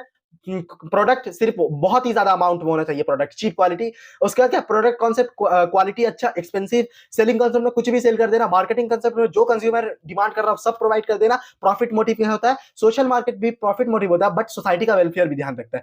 नेक्स्ट क्या है? Functions of marketing. Functions of marketing बहुत ही इंपॉर्टेंट है, क्वेश्चंस आ जाते हैं, मुझे लगता था इंपॉर्टेंट नहीं है लेकिन फिर देखिए क्वेश्चन रिसेंट ईयर्स के आ जाते हैं क्वेश्चंस। तो क्या है? गुड मॉर्निंग पांडा सर, पढ़ लो बेटा कंप्यूटर पे टीएस ग्रेवाल। ये निमोनिक्स मैं इसका बनाया हूं। अब गुड मॉर्निंग, तो जी से क्या आ जाएगा? Gathering and analysing marketing information. Gathering and analysing marketing information. Morning, morning से क्या हो जाएगा? Market planning. Market planning. Panda, panda क्या हो जाएगा? Product designing and development. Product अगर डिजाइन करोगे और डेवलपमेंट करोगे अगर इंटेंजिबल प्रोडक्ट रहेगा, ठीक। स्टैंडर्डाइजेशन एंड ग्रेडिंग, तो सर पांडा सर में स्टैंडर्डाइजेशन एंड ग्रेडिंग। पर लो क्या हो जाएगा, packaging and labelling, packaging and labelling. Packaging को साइलेंट सेल्समैन ऑफ दी बोलते हैं, silent salesman of the product क्या है, पैकेजिंग, ठीक। लेबलिंग में क्या होता है कि उसमें इंफॉर्मेटिव पार्ट डालते हैं, इंफॉर्मेटिव पार्ट। ब्रांडिंग, ब्रांडिंग क्या हो जाएगा, प्रोडक्ट डिफरेंशिएशन, मतलब कि लाइक ब्रांडिंग, जो लक्स ब्रांड का नाम है ना, रोलेक्स ब्रांड का नाम है, टाइमेक्स ब्रांड का नाम है, ठीक है कि नहीं। तो ये कस्टमर सपोर्ट सर्विस, इससे क्या होता है, रिपीट सेल्स हो जाएगा। अगर कोई भी केस स्टडी रहे कि रिपीट सेल्स हो रहा है किस फंक्शंस ऑफ मार्केटिंग की वजह से, तो कस्टमर सपोर्ट सर्विस की वजह से। प्राइसिंग ऑफ प्रोडक्ट, क्या क्रूशियल पॉइंट होता है, बहुत ही क्रूशियल पॉइंट होता है। अगर 1 रुपया महंगा हो जाता है, लाइक यहाँ पे चाय अगर यहाँ पे है ना 6 रुपये, मतलब कि यहाँ से दूर में है ना 6 रुपए की मिलती है, और यहाँ पे पास में है ना 10 रुपए की मिलती है, तो दोस्त लोग है ना जाते वहां दूर में चाय पीने के लिए, कि वहां पे भाई 1 रुपए ज्यादा है, 2 रुपए ज्यादा है, लेकिन उसके लिए प्राइसिंग बहुत ही क्रोशियल पॉइंट होता है, ठीक। प्रमोशन एंड सेलिंग होता है, एड्स होता है, पर्सनल सेलिंग होता है, तो promotion and selling. Physical distribution, middle man, कितने मिडिल मैन चाहिए, लाइक तुम अगर किस तरह का प्रोडक्ट सेल कर रहे हो, कितने मिडिल मैन, कितने डिस्ट्रीब्यूटर चाहिए, कोई होलसेलर चाहिए, रिटेलर चाहिए, कितने मिडिल मैन चाहिए, ठीक। Transportation, production consumption gap place, ये जो गैप प्लेस को है ना कम करता है, कौन करता है, ट्रांसपोर्टेशन। और स्टोरेज और वेयर हाउस, स्टोरेज और वेयर हाउस क्या कम करता है, तो टाइम गैप को कम करता है। लाइक कोई दुकान वाले के पास जाते हो ना, तो बोलते हैं कि 5 मिनट बैठ के आ रहा है सामान लेके, तो भाई उसका गोडाउन, और लेकिन अगर जितना वेयर हाउस रहेगा पास पास में, तो उसके लिए टाइम कम होगा ना, तो टाइम गैप को स्टोरेज और वेयर हाउस कम करता है, ठीक। क्या हो जाता है, मार्केटिंग मिक्स। मार्केटिंग मिक्स में क्या हो जाता है, इसमें 4 एलिमेंट हो जाते हैं, इसमें 4 पी होते हैं, 4 पी क्या होते हैं, product price place promotion, product price place promotion. Product में क्या आ जाता है कि branding packaging labelling, branding packaging labelling. Place में क्या आ जाता है, प्लेस में क्या आ जाता है, चैनल ऑफ डिस्ट्रीब्यूशन, लाइक कितने मिडिल मैन चाहिए, कितने होलसेलर रिटेलर एजेंट चाहिए, कितने, और क्या फिजिकल मूवमेंट होता है। उसका क्या, प्रमोशन, प्रमोशन में 4 चीज होता है, एड्स होता है, पर्सनल सेलिंग होता है, सेल्स प्रमोशन होता है, और पर्सनल रिलेशन होता है, जो पीआर होता है ना, पीआर टीम बहुत अच्छी उसकी, हाँ तो पीआर। तो ये पीआर को 5th पी भी बोलते हैं मार्केटिंग मिक्स का, ऐसे 5th पी है नहीं, लेकिन 5th पी अगर बोला जाए तो पीआर को बोलते हैं, ठीक। तो एलिमेंट्स होते हैं मार्केटिंग मिक्स के, प्रोडक्ट, तो प्रोडक्ट में हो जाता है कि ब्रांडिंग पैकेजिंग लोगो। ब्रांडिंग में क्या आ जाता है, लोगो नेम, जैसे नाइकी का वो सूट हो जाता है, ब्रांडिंग हो गया। अब और ब्रांडिंग है ना, नेम भी हो सकता है, लाइक जैसे कि टाइमेक्स ब्रांड का जो नेम है, तो टाइमेक्स का लोगो लोगो है या फिर टाइमेक्स ही लिखा रहता है कि नहीं, तो वो नेम वाला लोगो हो जाता है कि नहीं।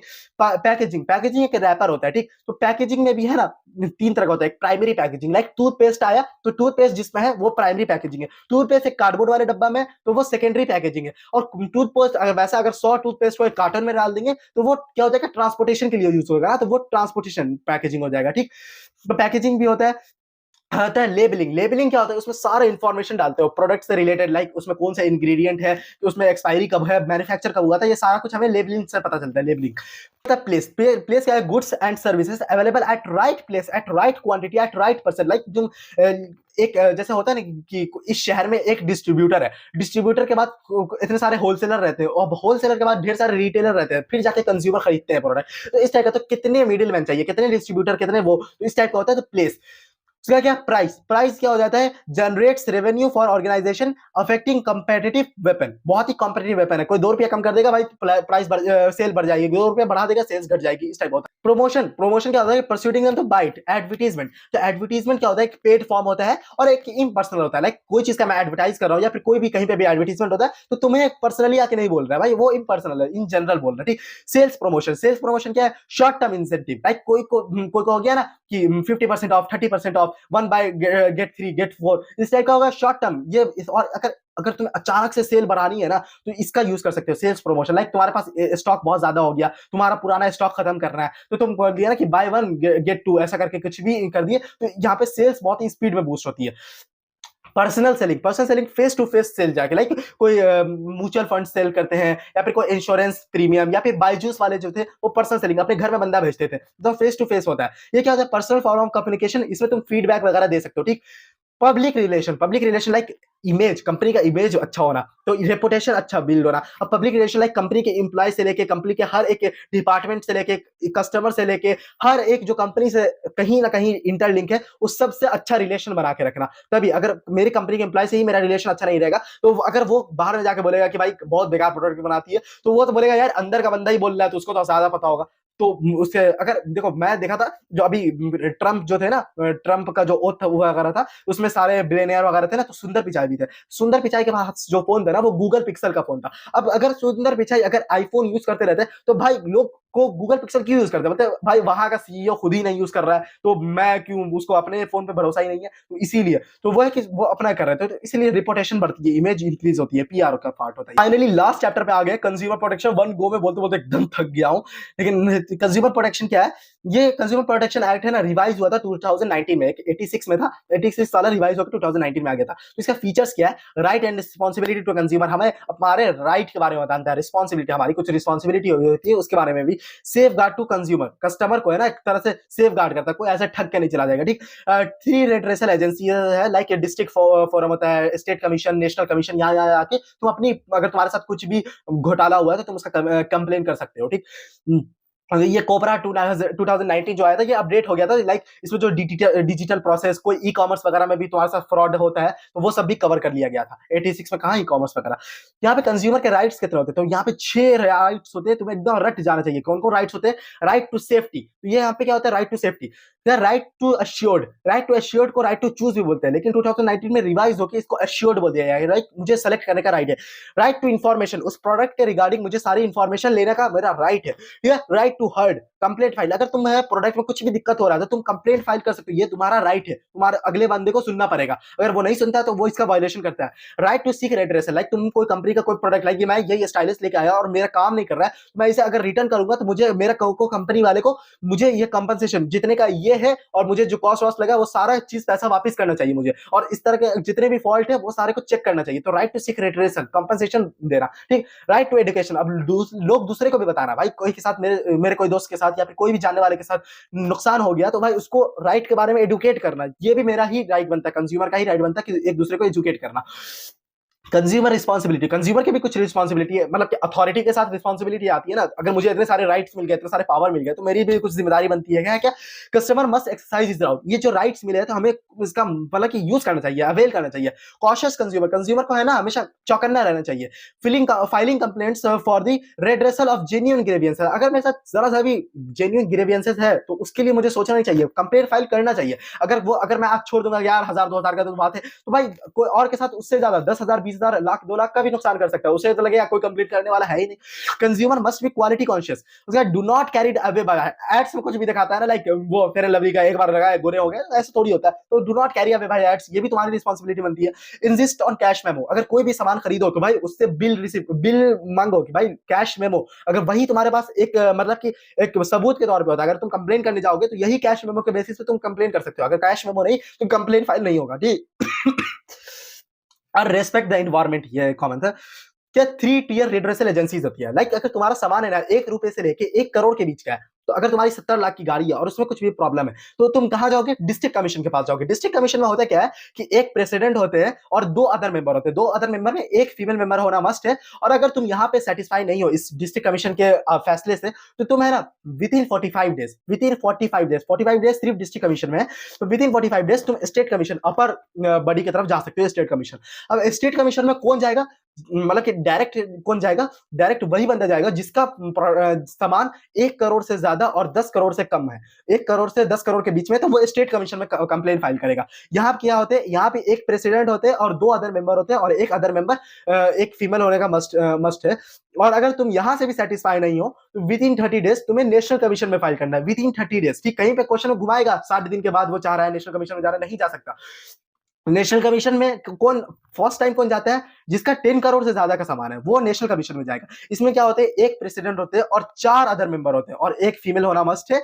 इसमें भी अगर तुम और इसमें भी अगर तुम नहीं सेटिस्फाई हो तो तुम कहीं नहीं जा सकते। लेकिन जो बंदा फर्स्ट टाइम आया है नेशनल कमीशन में, जिसका प्रोडक्ट का प्राइस ही है 10 करोड़ से ज्यादा, तो भाई अगर वो नेशनल कमीशन कुछ फैसला गलत दे दिया तो भाई उसके पास कोई एक और अपर बॉडी होना चाहिए ना, कि वो भी उसके पास कोई एक चीज। तो जिसका सामान फर्स्ट टाइम जो नेशनल कमीशन में आया ना, वही बंदा जा सकता है, सुप्रीम कोर्ट तक जा सकता है, और वो भी with in 30 days supreme court में फाइल अपील करना पड़ेगा, तब वो सुप्रीम कोर्ट जा सकता है।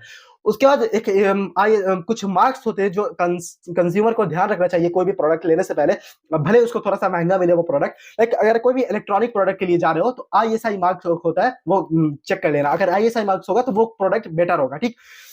अगर कोई भी एग्रीकल्चर कमोडिटीज है तो एक एग मार्क होता है, वो एग मार्क का ध्यान रखना। अगर कोई भी गोल्ड ज्वेलरी कोई भी इस टाइप का है तो उसमें एक हॉल मार्क होता है, जो BIS लिखा रहता है हॉल मार्क, उसका ध्यान रखना। कोई भी वूलन प्रोडक्ट लिया जा रहा है तो अगर उसमें वूल मार्क है तो वो मतलब कि 100% प्योर वूल है, ठीक। अगर कोई भी एनवायरमेंटल फ्रेंडली प्रोडक्ट जा रहा है तो इको मार्क, कोई एक डेक्ची टाइप का साइन बना रहा था, हाँ, तो वो इको मार्क होगा। तो यही वो सब चीज का ध्यान रखना चाहिए, एक कस्टमर का मतलब की रिस्पॉन्सिबिलिटी है। इसी के साथ हमारी कंप्लीट बिजनेस स्टडी की प्रिपरेशन हो गई है। ये वीडियो के बाद कमेंट करके जरूर बताना कैसी लगी है वीडियो, अपने फ्रेंड के साथ जरूर शेयर कर देना और इस वीडियो को लाइक जरूर कर देना। अपने कुछ भी कमेंट डाउट है परेशानी है तो कमेंट करके बताना और मुझे इंस्टाग्राम पे जरूर फॉलो कर लेना। मिलता हूं फिर किसी अच्छी से वीडियो में। टाटा बाय बाय, अल्लाह हाफिज।